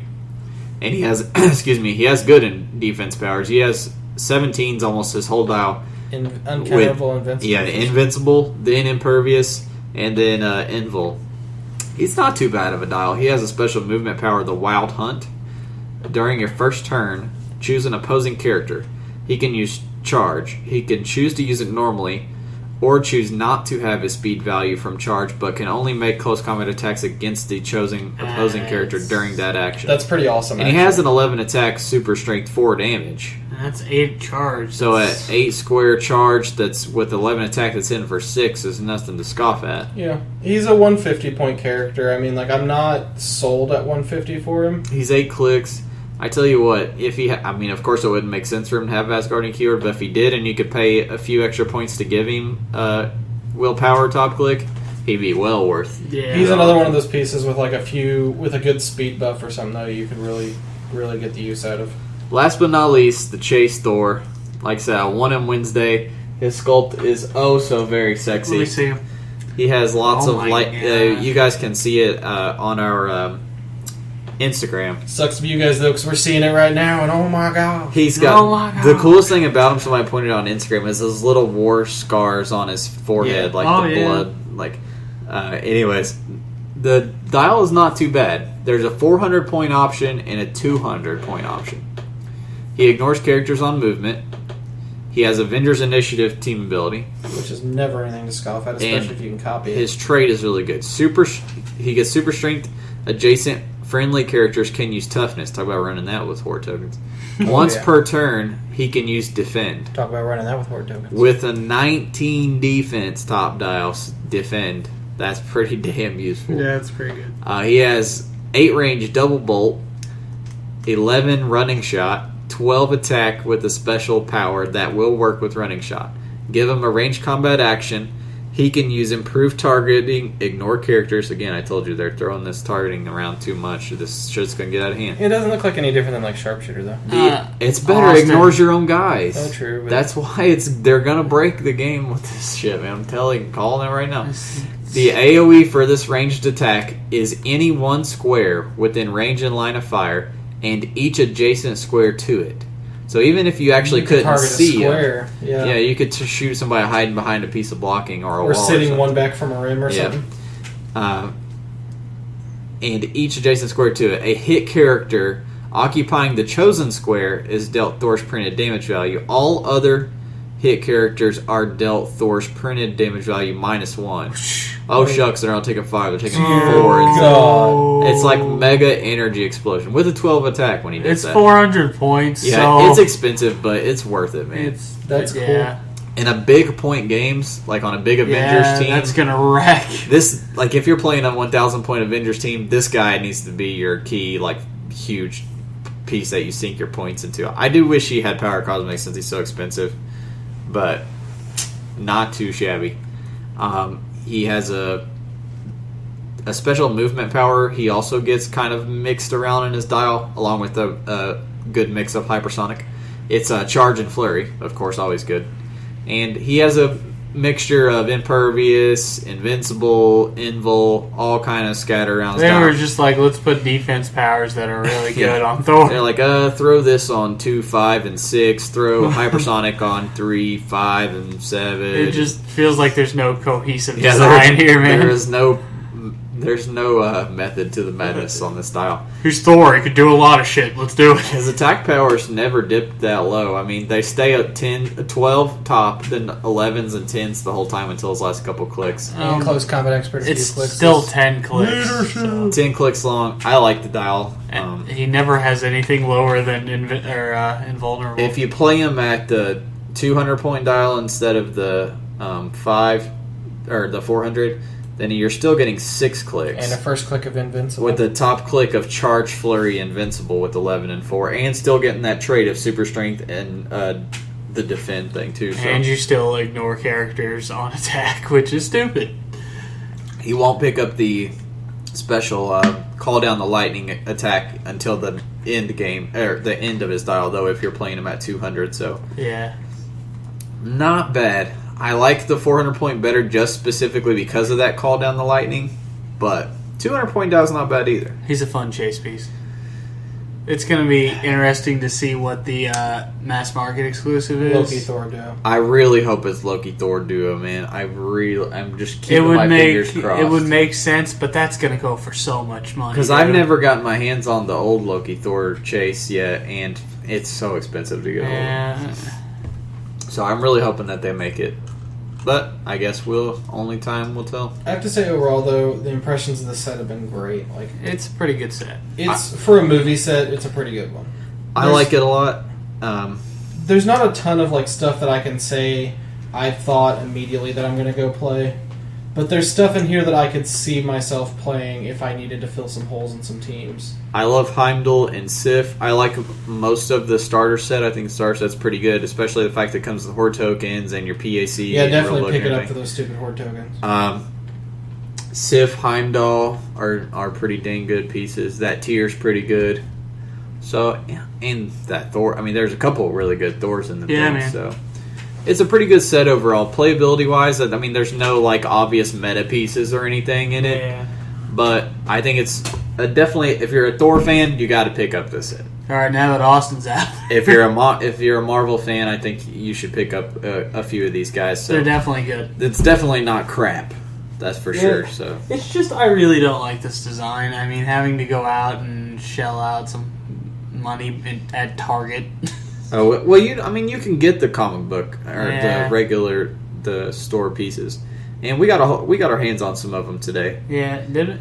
Yeah, I picked up a Heimdall Wednesday when we did prizes at GP along with the chase. Oh yeah, I got Malekith and Curse, I think. Yeah, I got Loki and Curse, I think. So I need the other guy, so I want to pick up some of those generics, especially the elf. I think scout everyone guys. wants the dark elves. Yeah, I'd like to pick up a few of those stone men too. They look pretty good. The old stoners. If you like your Asgardians, pick up this set. Even if you're just a Marvel fan in general, I feel like it's worth picking up a few of these pieces. I'm pretty excited for this movie. I mean, it seems like, I don't know why, but when it comes to the movies, no one really gets excited for Thor for some reason. Yeah, that's true. I thought the first one was pretty good. It was pretty Did good. you like it? Yeah. Yes. I liked all the actors. Yeah. They were all pretty good. I guess I'll take that back, actually. You know, I didn't like Natalie Portman. that's who I was about to say. I was going to say, I don't know that I really care for Natalie Portman, but as far as Chris... Yeah, Chris Hemsworth is a great Thor. Who's the guy that plays the... Stellan Skarsgård. The guy, the... Loki? Loki? Tom Hiddleston. Okay. And of course, Anthony Hopkins. Where can you go? Where can you go? He is Odin. Oh, excuse me, Sir Anthony Hopkins. Sir. I mean, he's Sir Anthony Hopkins. My only hope is that one day I will earn enough respect in this seriously. life that people have to refer to me as Sir. Hunter Or Smith. just get freaking knighted by this. I was going to say, how do I get knighted? Well, I need to hopefully she's into HeroClix. I need to Bed the queen. start upon this journey of being knighted. All right, that's enough talk about the set. As we said, as a whole, good set. If you're a Marvel or Thor fan, pick it up. As far as are there any super good meta pieces in this thing? There's not a Killian that I've seen. There's so no, far. yeah, there's definitely no Killian, or at least, well, I shouldn't say definitely, because you never know what's in the gonna mass turn. market. What could And flip we it. also haven't seen the Target ones, so when those come out, we'll quickly go over them. And I think the reason there hasn't been, though, from what I've seen, is that the point costs are all pretty consistently high. Yeah. It's like the Iron Man set, how all the suits were really high point cost, and it was actually the cheap, low-end people that ended up being the power pieces from that set. And in Man of Steel, when I first saw Laura Lorvan, I knew she was going to be really good, just because she's so cheap, plus her good effect. And those Kryptonian scientists, too, like I said, I know that not everybody talks about those guys, but I think they're pretty good for their points. Yeah, the movie their sets, keywords. It's the minions and the cheap support pieces that really... Let's move into community. A community question this week, which I didn't post till this morning because I totally forgot about it. Hell of a community. Although we still got tons of answers. Really? Awesome. Yeah. The question was, what's your favorite fast forces? Well, What are you guys' personal favorite Chaos fast Force. forces? I think I'm pretty. Now I don't mean specific figure, because of course everybody's The gonna rest say of Chaos Force Fast Force was garbage. Like, there's a few pieces in it. The Wasp is good. The Wasp is good and the Scarlet Witch is good. The rest of That them Thor kinda is suck. really meh. Calling the Scarlet Hey, Witch. that's just the Thor good. that I used on my custom Hellboy. I know. So That don't Thor you is sit really and talk meh. shit. That's a pretty expensive Thor. Thor, not Thor. So Austin's is Chaos War. No, I really don't. I can't say that there's been a Fast Force yet that's Yeah. really grabbed me. Like, there hasn't been a Fast Force I've looked at and I've been like, man, I have to buy that. Really? Because there's definitely some that I absolutely love. Probably. Watchmen's not a bad one. Is that the one with the community? Yeah, I think. Well, is War of the Light a Fast Forces? Yeah. Yeah, Yeah. I'll go with War of the Light then. Okay, I was gonna say War of the Light, and then I was like, Justice Because League 52. Oh shit! It did. The have- Flash with the traded Yeah. 4 to 6 super senses and That's police. right, and that stupid You Wonder have Woman. the really good Wonder Woman that Oh can my attack gosh, after I being carried. forgot. That Superman's really good. The Batman with triple N cap, who has the special trait that used to not be able to be pulse waved. And then you also had the Green Lantern that I love so much, who's really good for his points at 100 points. And the Cyborg's not too shabby either. Yeah, I just like the War of the Light one because it's a lot of weird characters we didn't get in like other sets, and like they had interesting powers. I also liked the map in that set too. It was the beaches. Yeah, With the statues on the sand, I like that map. Yeah, too. that And I map think was the really- other side was the Gotham City rooftops as well. I'm trying to think of what it. Yeah. I'm pretty sure it is. That was a good Fast Forces. That and Streets of Gotham are my favorite. The Birds of Prey. See, I've never been like huge on Birds of Prey. So it's See, hard for me to I've decide. played the entire Fast Forces as a team one time, and they kicked ass because of Oracle's trait. Yeah. And their traits that if they do something with Oracle, like they get +1 on any value. Like they're so versatile. Even the Huntress is good. The Black Canary is a boss. Of course, Oracle, and then you have the Lady Blackhawk that can carry them all in as a team. Like that's a great There Fast hasn't Force. been any Fast Forces for main sets since SOG, has there? Spider-Man didn't have one. Wolverine didn't have one. Teen Titans had Ravagers. I was gonna say Teen Titans had one. But Invincible Iron Man doesn't have one. Yeah, it's weird. So I'm wondering if they're just going to start doing them for only CTDs and gravity feeds. I couldn't tell you. Well, they haven't been doing Fast Force. They've been doing starter sets though. Yeah. Because Iron Man 3 was also a starter set as well. It wasn't a Fast Forces.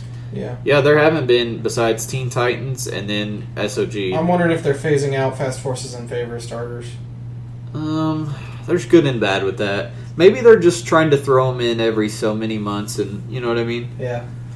Starters are better for new players, but you don't always want to shell out an extra $10 for Yeah. all that I'd stuff. rather they do like a hybrid version of both of them, just throw them out randomly, be set independent, and do like teams. Well, here's the thing. I love Fast Forces as long as the characters aren't the exact same characters in the set. Like Batman, you're getting characters you're already getting. Whereas Streets of Gotham, it was all Birds of Prey, and you weren't getting 6 different versions of Huntress in that set.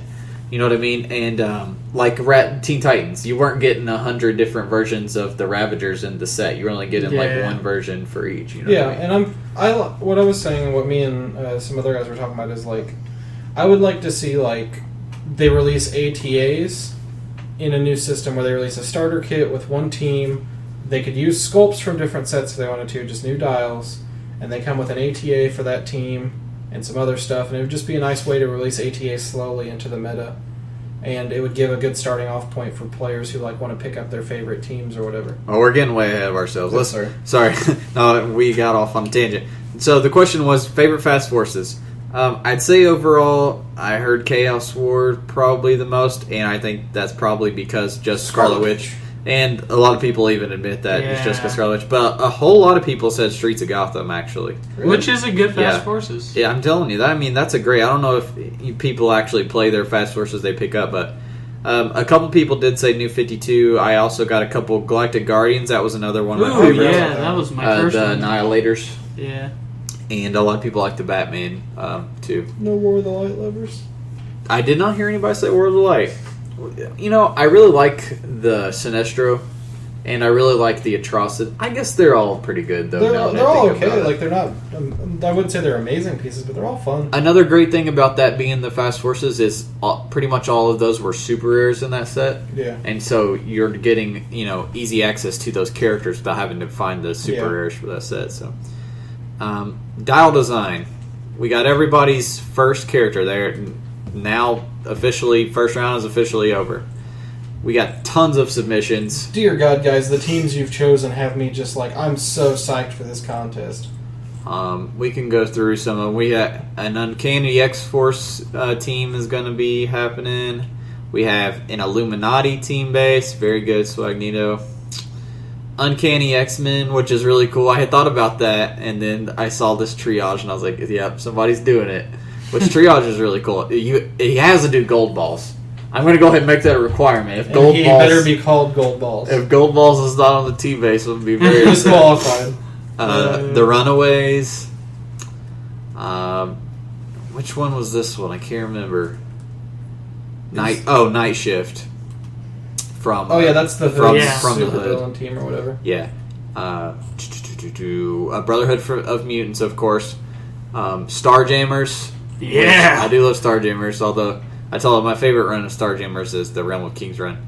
Defenders, the Cabal. I knew somebody would be doing the Cabal. Cabal.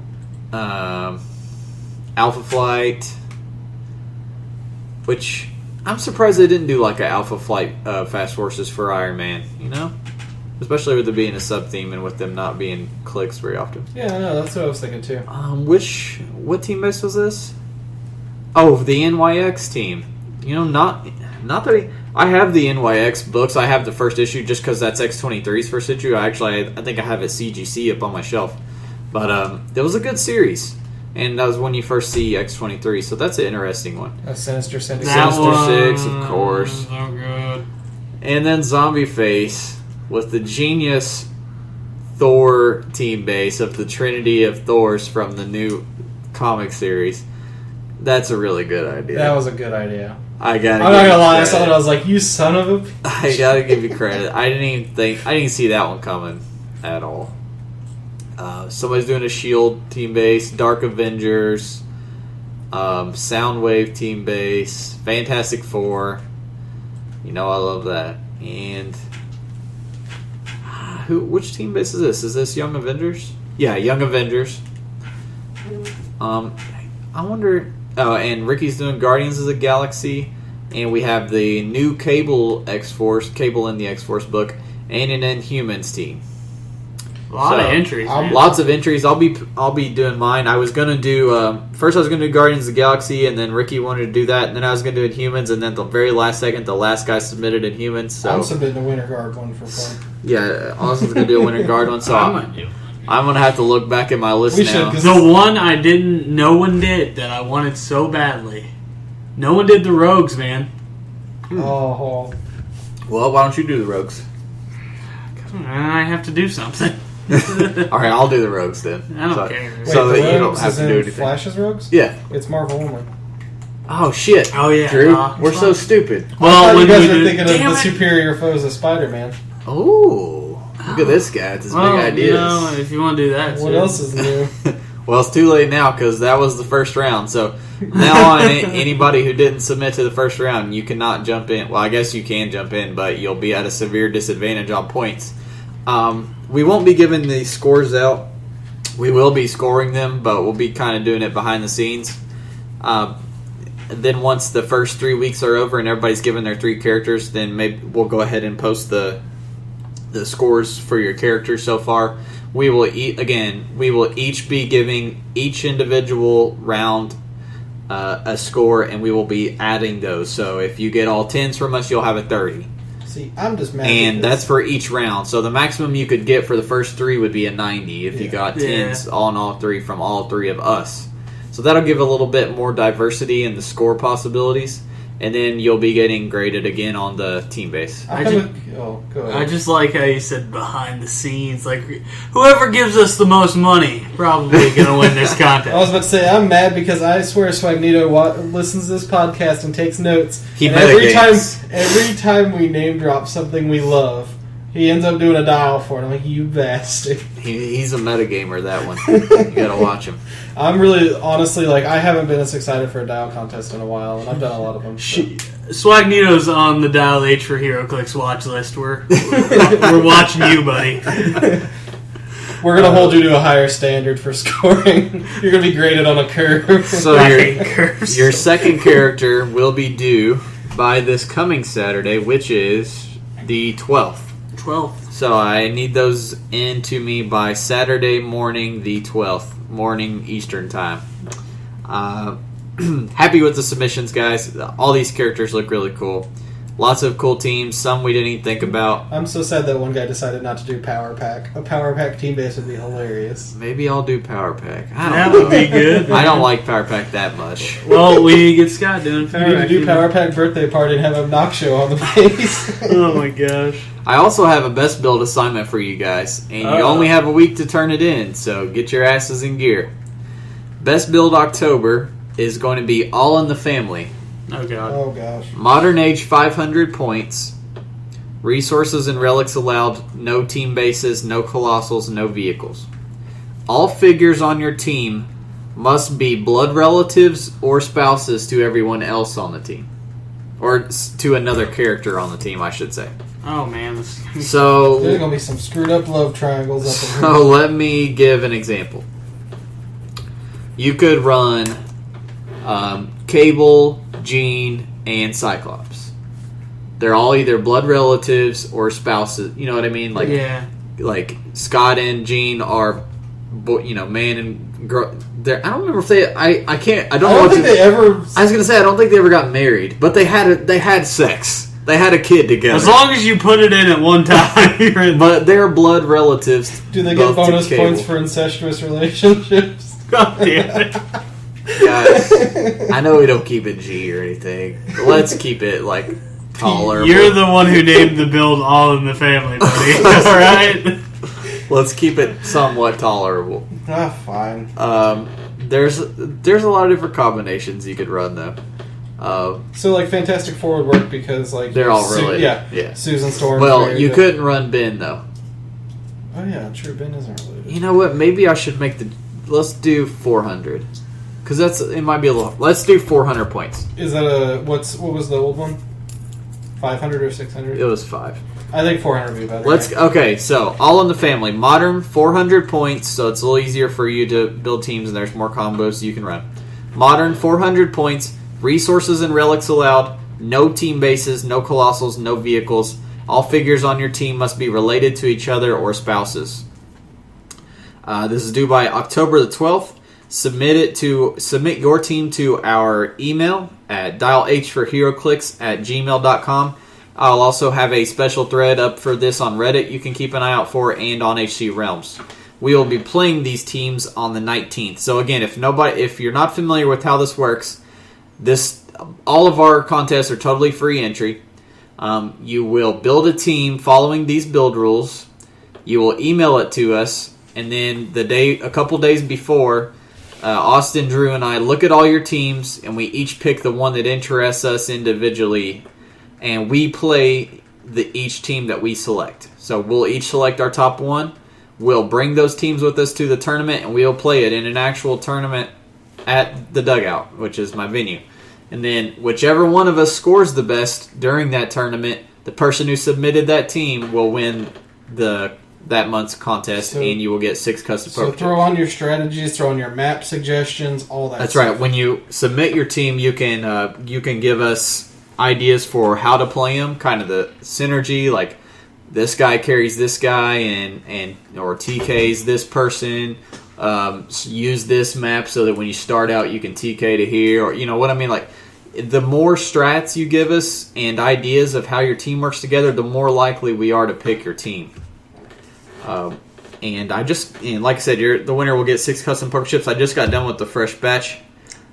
These are for my personal use. I made some Punisher. Harry would throw and some Iron Man tokens. Those cap ones are nice. And I made cap. I don't have anything on the backside yet, but I just got done with the cap.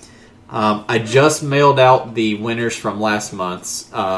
There was somebody wanted Green Lantern, somebody wanted Superman, and someone else had me make some Killer Croc ones. So I just shipped those out Friday. Guys who are listening that have won in the previous, you know who you are. So those will be coming, hopefully get to you guys on Monday or Tuesday. Let me know how they turn out. They're horrible. I want them remade. But I did have some problem with the paper that I've been using. Sometimes it'll kind of like scrunch up a little bit. You have to keep smoothing it out. But I just got a hold of some really good, higher quality stock paper for me. So hopefully future tokens might not do that. But anyways, so that's the build rules for October. If you have any questions, I know that's kind of a harder one to do. So if you have any questions about if your team is legal or not, or if you have questions about the build, just go ahead and email me that right ahead. And I check the email every day. I'll get back to you, and we'll chat back and forth. Again, that will be due by October the 12th. That's going to be one they're going to do their homework for. I'm sitting here trying to think of a team this whole time. Like, there's some fun ideas. I already have one. I've got a couple. You could do Inhumans. True. Because they're all cousins. They're all still modern, except for like Karnak's not modern anymore. Yeah. But I mean, Medusa, Black Bolt, and Black Bolt and his 5 Quicksilver, Crystal, Ronan, because they were married. Oh my gosh. Mags and the children. You could do Magneto, Scarlet Witch, and Quicksilver. X-Men line would be really easy to do because there are a lot of them. Mm-hmm. Everyone's pretty much been with everyone. So, what about clones? What do you mean about clones? Like X-23 and Wolverine. They're technically... Isn't she a clone of... They are blood relatives, I guess. Oh, here we go. That would be a special case I would probably let slide and bypass the rules. You know Austin, he's always trying to break those rules. I'm just saying, because I'm sure that question will come up. Yeah, I would probably give somebody the pass, but we'll do that on a case-by-case basis. Anyways, let's move into comics before we wrap this puppy up. Comics. Did you guys read any villains books lately? I haven't read any. Oh my gosh. You are some slacking some bitches. I know, I'm sorry. Slacking. Don't hit me, Hunter. I swear I didn't mean it. Hit him, I agree. Well, while I'm getting my list of villains books I read on that last week. Villains month is over now officially. Yep. real quick, let's give some opinions on Constantine, the DC series. I've enjoyed it to date. I don't want to say to date because I'm not caught up to this month. But I enjoyed Constantine. I know you guys will get to your opinion soon, but I never read the original Hellblazer. So Constantine's a fresh face to me with the New 52. I didn't know squat about him. But I've really enjoyed it so far. I like the dark mystical aspects. I like Constantine as a character. The little sleight of hand and the smart alekiness and the trench coat. Always trench coats are good. Mm-hmm. Drew, you're a big Hellblazer fan. What are you thinking of the Let me New start 52? off by saying that John Constantine is good for the DC Universe. That being said, Oh, no. the DC Universe is not doing well for John Constantine. His book's okay. It's had some really down in the ditches moments. Issue, I think it was 3 or 4 comes to mind. There was one that was just terrible. I think it was 3 actually, because I remember Yeah. I thought about thought about. There was one issue that was just. It's not as bad. It was just slow. There's a lot of issues of Hellblazer. It's good. He's good for the DC Universe. I always want him there. He'll always be in Justice League 52 or Justice League Dark. Maybe he's got it in for one of my favorite DC Universe hotties. That guy. Oh, Zatanna's so hot, man. I think you can't call yourself straight and not, say you don't want to hit. She's Zatanna. even hotter in New 52 than she is in old Zatanna. Yeah.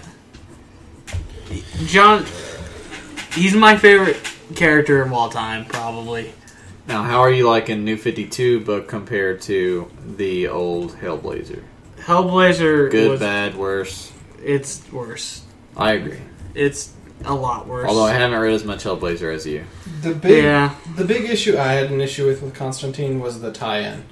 The original tie-in for Trinity War felt really... I didn't mind that one. I thought it was a brilliant idea, but I took thought it it at was face. executed poorly. Because John Constantine and Shazam, when I think about it, is Yeah. one of the most amazing ideas I've ever The heard. thing was, I liked the issue and the idea. What I didn't like was that it was status quo over things back, or status quo's back to what it was at the end. I don't like, because some of those comic books are already short enough as is, and that was a short one.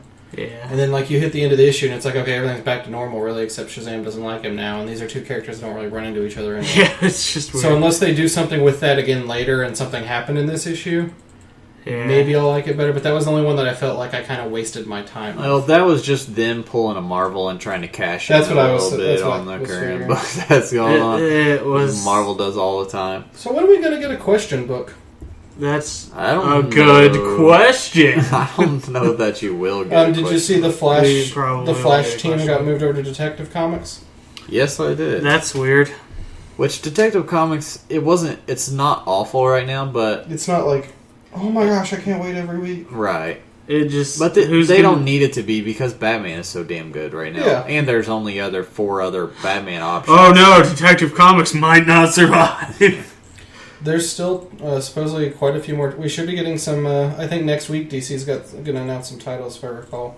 If Shazam's not one of them, DC, we're gonna Oh go. my god. We're gonna go have a talk. Burn down We should- DC headquarters. We should for real write them letters, Be furious letters of why is there no Shazam book? No, what we do is we take We talk- paper and we scratch out the Shazam symbol on them, and then we just On mail it. thousands of them to them. at least 5, maybe 6, 7, 8 of these podcasts. How many times have we talked about? I thought it was a weekly segment. What are It you is talking pretty about? much a weekly.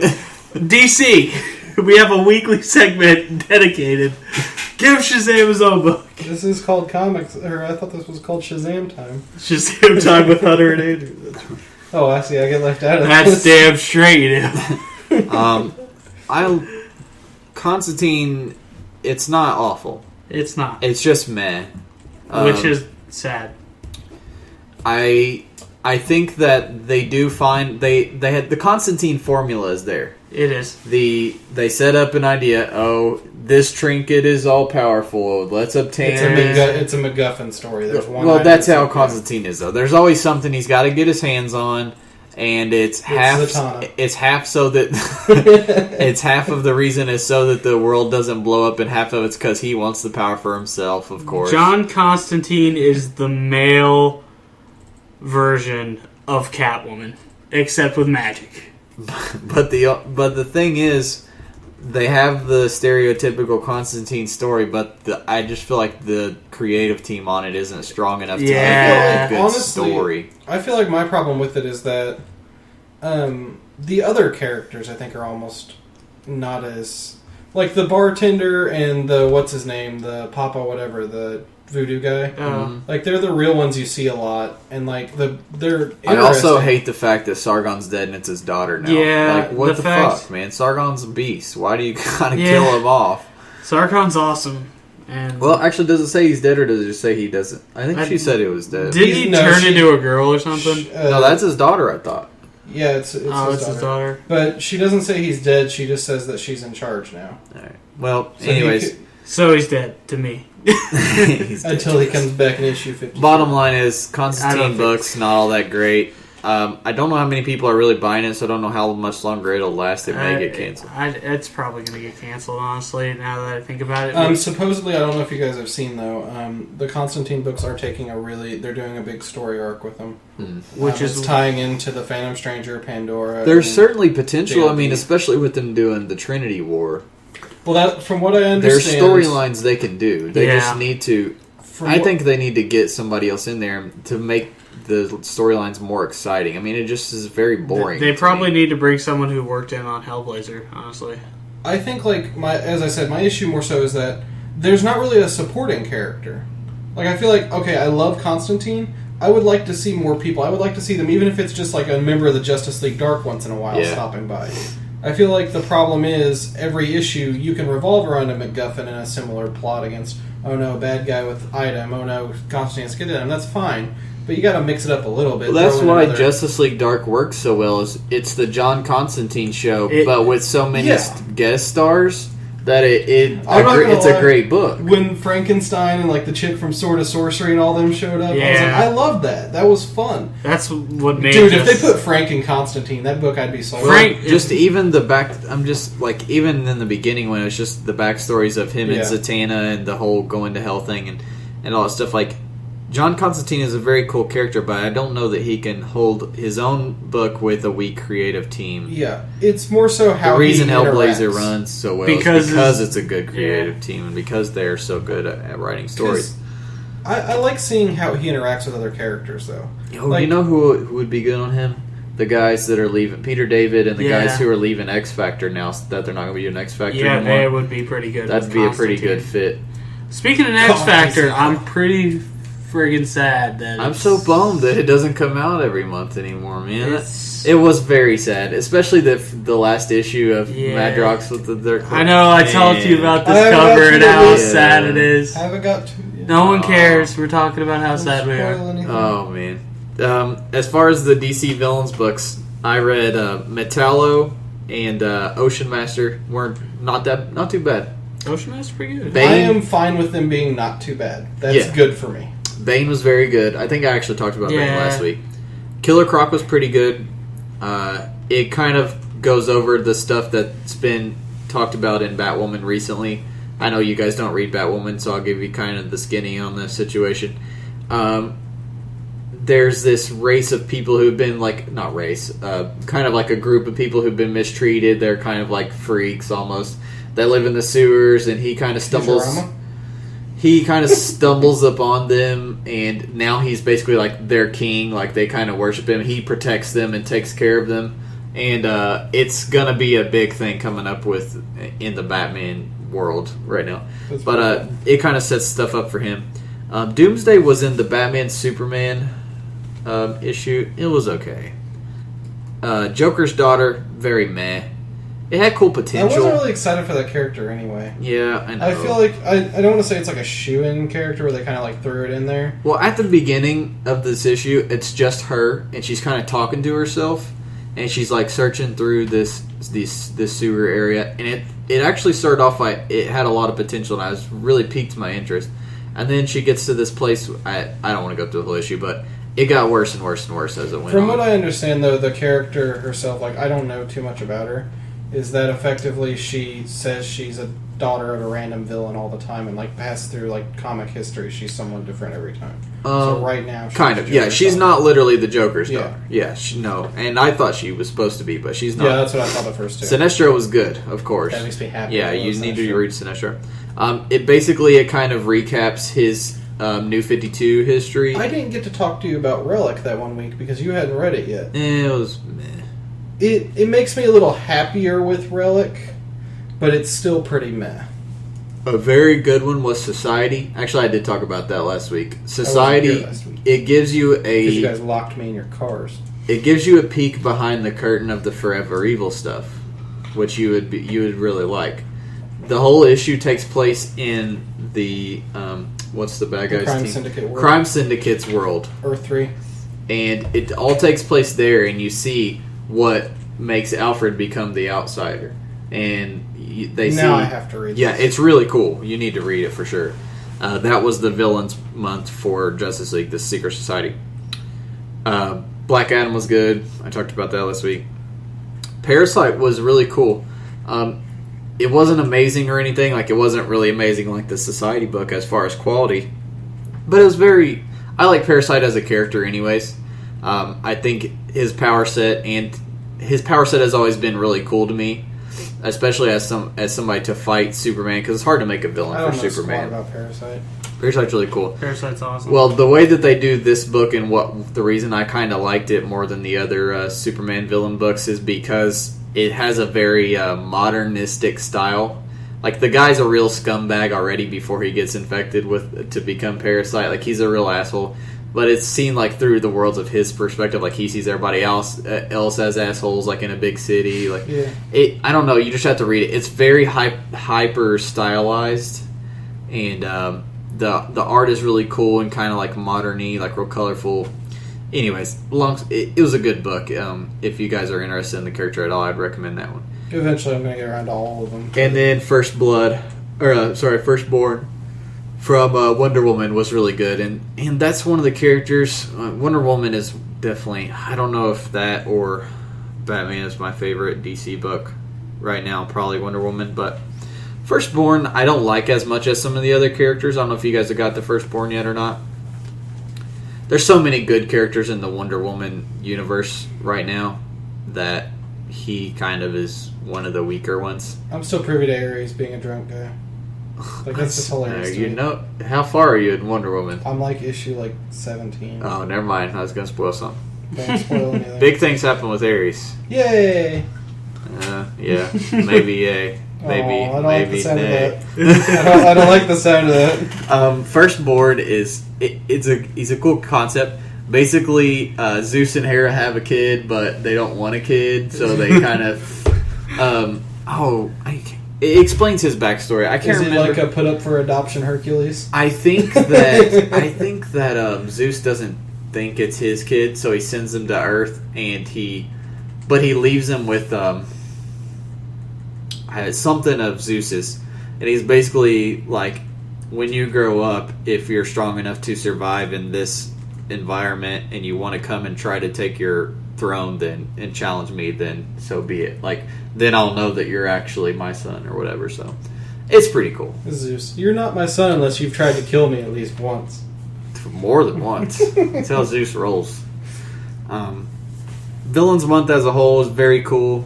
I wish Marvel would do something like that. What's been, like, if you had to say now that the month's wrapped up, what's your favorite book that you would recommend would be? Oh shit. The Society one was very good, strictly because of its uniqueness and giving you a look into that part of the world, because it's just so. And I've been waiting for that. It's honestly. so new and interesting, and also Forever Evil #2, very good. You need to read it ASAP. Big things. I think that's what I'll read tonight. Probably. Big things happen in that. Gosh, man, that's really putting me on the spot. If I had the little picture right now of all the DC villains. I mean, like, I read the first 2 weeks worth. I think my favorite so far is still Killer Frost. Like, I really like Really? that one. I really like that one. Like, it was a character, as I said, it was a character that I didn't know anything about, It was a straightforward origin story, but it was almost like a sympathetic one that I started really liking. But we'll see. I mean, I still have 2 more weeks worth of them to read. If I could sit and find the one that has like the list of all of them, I could easily tell you which one. I feel like as far as which book had the best ones, I think Batman probably had the better. I think that was probably going to end up being a given, though. Let me look at the little square here. Back to the square. But yeah, as far as like if you looked at all of the series, like all the Superman ones, there was only like 1 or 2 good Superman ones. As far as all of the action comic How was ones, Hell, H-E-L or whatever? I didn't like it. I thought we already talked about that. We did last week. He wasn't here. You know, if the guy would show up, Drew. I know, man. It's locked in your I mean, trunk he and can't beaten really senseless. talk. Oh, here we go. The victim. You lock one guy in a trunk one week and you're a villain. Is that what you're saying, Drew? You upset about that? You asked for it. That's all I'm gonna say. The Joker was probably my favorite Batman one. I did enjoy the Joker one. I don't know if it was like my... It was nothing special. Yeah, it just but it was just good. And they brought a corny Silver Age villain into modern era without making him feel out of place with Jackanape and all that. Which I liked. I always like when they do stuff like that. Alright, here we go. I'll just kind of say the ones that I really, really enjoyed. Joker and Penguin. Court of Owls. That's definitely up there. Grodd was one of my early favorites for sure. Arcane. Ooh, that might be my favorite one. Secret Society Deadshot was a good one. I'm gonna go with Arcane. Okay. Not for everybody though, but if you're It's a character I don't know anything about, so... That's the thing though. If you haven't read Swamp Thing, it won't be as good for you. It'll still be good. Yeah. But it won't be as good But for you. it's technically like Swamp Thing 23.1. As far as the best written, like the best well done one, that was definitely the best one, I think, in my opinion. Arcane was. Yeah, and like I said, Secret Society and Deadshot are both really good ones too. I did to start enjoy it. with. I don't know if I love Deadshots, but it was pretty good. You need to read Black Adams too, man. I know, I can't wait for that one. That's the one I'm really psyched for. It's pretty solid. I mean, it's basically what you think it'll be. It's just a recap of his backstory. But Sinestro's was good too. Sinestro's was good because it did an excellent job of chronicling The life of him. really what you need to know to set you up for New 52 Sinestro. You know what I mean? That's good, because I feel like... And that's the something art that was people- really good too, I felt like. So as a whole, very happy Hey, has for Villains Larfleeze Month. been canceled yet? I don't know because I quit reading it. Did you quit reading it too? I haven't read it. I haven't noticed it be on the list when I go through my list to make my book, so hopefully it did. I shouldn't say hopefully. I'm sure there's 1 or 2 people out there out of the millions that And actually like it. we don't like those people. But I feel like there could just... I want Sinestro to get his own comic. I feel like... he can definitely hold his own. Yeah, he's a good, deep character. Well, just a Sinestro core book like they're doing Red Lanterns. Like, yeah. But I mean, like, I would like a good Sinestro book with, like, maybe now that he's a renegade and outside of everything, I want to see what he's up to. Maybe he's, like, still being kind of an anti-hero. I want to know what's going on with him. Should have been Sinestro and Larfleeze. Sinestro and Larfleeze would make a great sitcom. Sinestro would just choke the shit out of I every, know. like, That would be page. the entire comic. the first like panel is just Sinestro going like this. It's just funny how Sinestro creates his core and Larfleeze is the last one. It would be like 2 pages of Larfleeze just running his mouth nonstop. Sinestro just silent with this like scowl on his face, Yeah. and then he would just turn around, and just choke him, and then For, like, that'd be- 15 pages. For like 15 pages, And then this that'd would be run for 90 issues. And it would sell millions. it. Oh gosh. I love Larfleeze, but I don't like him in his comic at all. Yeah, he's a cool character, but You need him really, in doses, and you need him I in was gonna say, Johns. who thought it was gonna be a good idea to give Larfleeze his own book? Like he can really support his own I book. want to know like what happened with... They had an original plan for the Larfleeze book that they said they were going to do, and they went against it. They said originally it was going to be him going after Lex Luthor. Because Lex Luthor got an orange ring during Blackest Night or whatever. Yeah, but now with New 52, they don't even mention Blackest Night. Though, oh, you know what? There was a big discussion about that because they were trying to discuss whether the Blackest Night really. Yeah, see, to what extent it happened. They screwed that all up by doing New 52. Because that would have been a great book. Lex Luthor's a good character. Larfleeze with Lex Luthor would be a fun. Those two are just such foils to each other. That would have been an interesting book. It happened in our hearts, and that's all that matters. Yeah. You'll never. But no, that isn't all that matters. Because I'm going to write angry letters to DC with why Larfleeze or why and Chicken Scratch. Just vote with your wallet and don't read it. Yeah. I mean, I can't imagine that anybody's really reading it anyway. It's got to be one of the bottom five. It's like it started out on a. You give me a Shazam book though, DC, and I'll buy 6 copies just for my friends. So hell, I'll buy 6 copies for myself. I'm pretty sure Frankenstein and Agents of S.H.I.E.L.D. might have made more money than Larfleeze did. You know, did you read that? It's pretty good. I read the first 6 issues, and it was okay. It was definitely better than half the current books. I loved Frank in Justice League Dark. Like, he was just such a good character for that group. You know what they should have done instead of trying to give him his own series, though?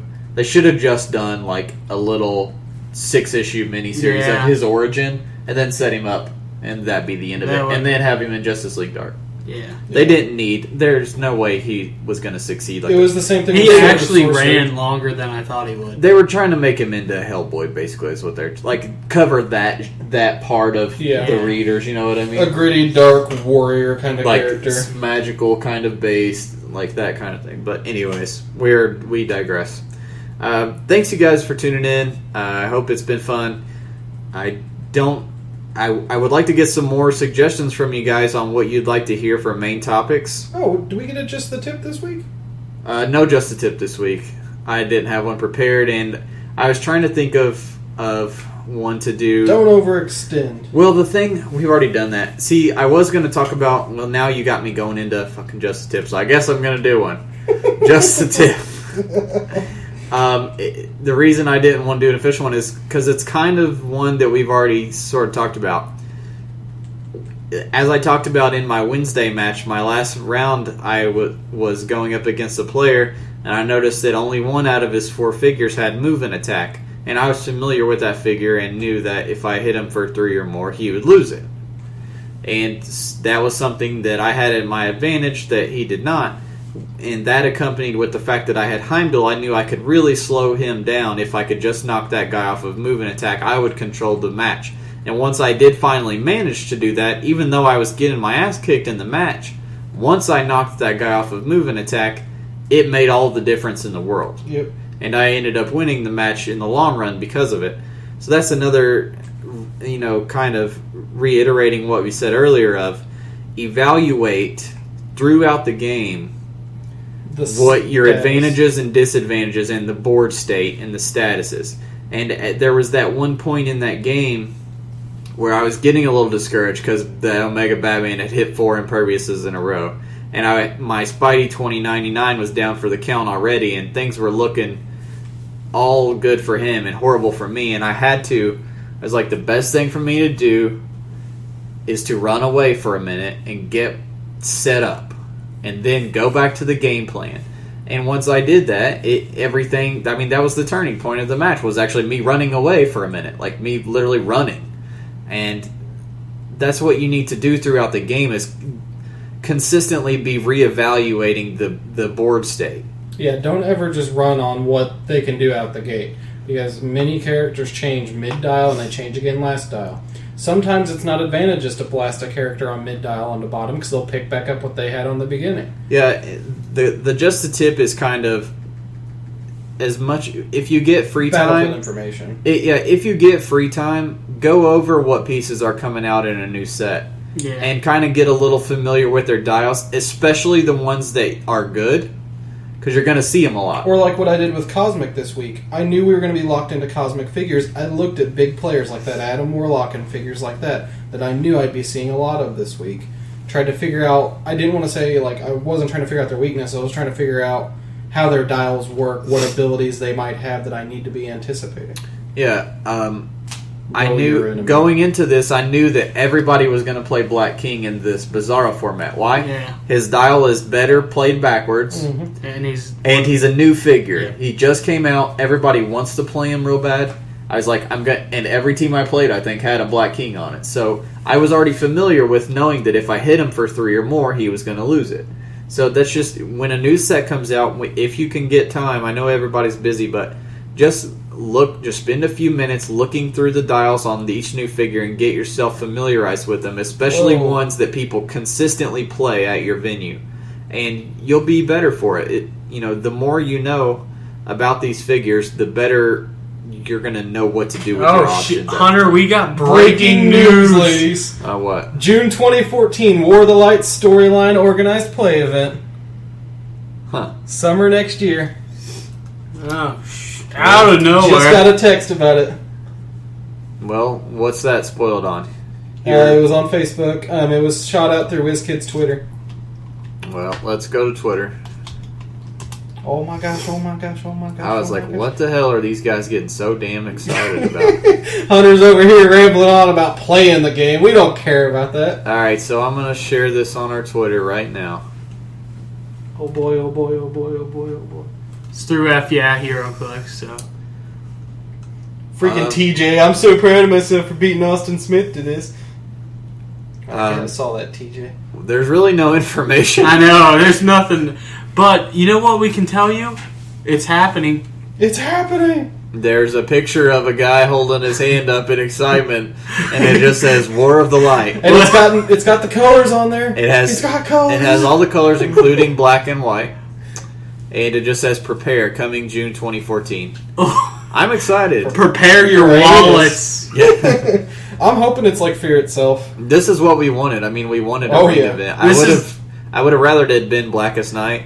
This is that guy reaching into our proverbial wallets and taking money. Oh, yeah.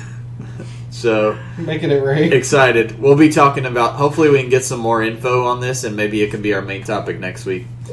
But anyways, guys, give us some ideas for what you want to hear as main topics. I know a lot of people are enjoying the ones where I go over The budget stuff's really good. yeah, the pieces to pick up for each keyword. A lot of people said they enjoyed the Marvel one, or no, we did DC. Yep. They're wanting a Marvel one, so we will be doing that soon. But if you guys think of anything else you want us to talk about, just suggestions for just the tip would be good too. give us an email. If you have a good idea you'd like to share with other people for just the tip, send that in. Just stay in constant communication with us, guys. We love you. I've been having lots of conversations with people on Twitter and on our email and Facebook. It's awesome hearing from you guys. It's awesome having our own little community and meeting more of you guys. And Cult. Our cult.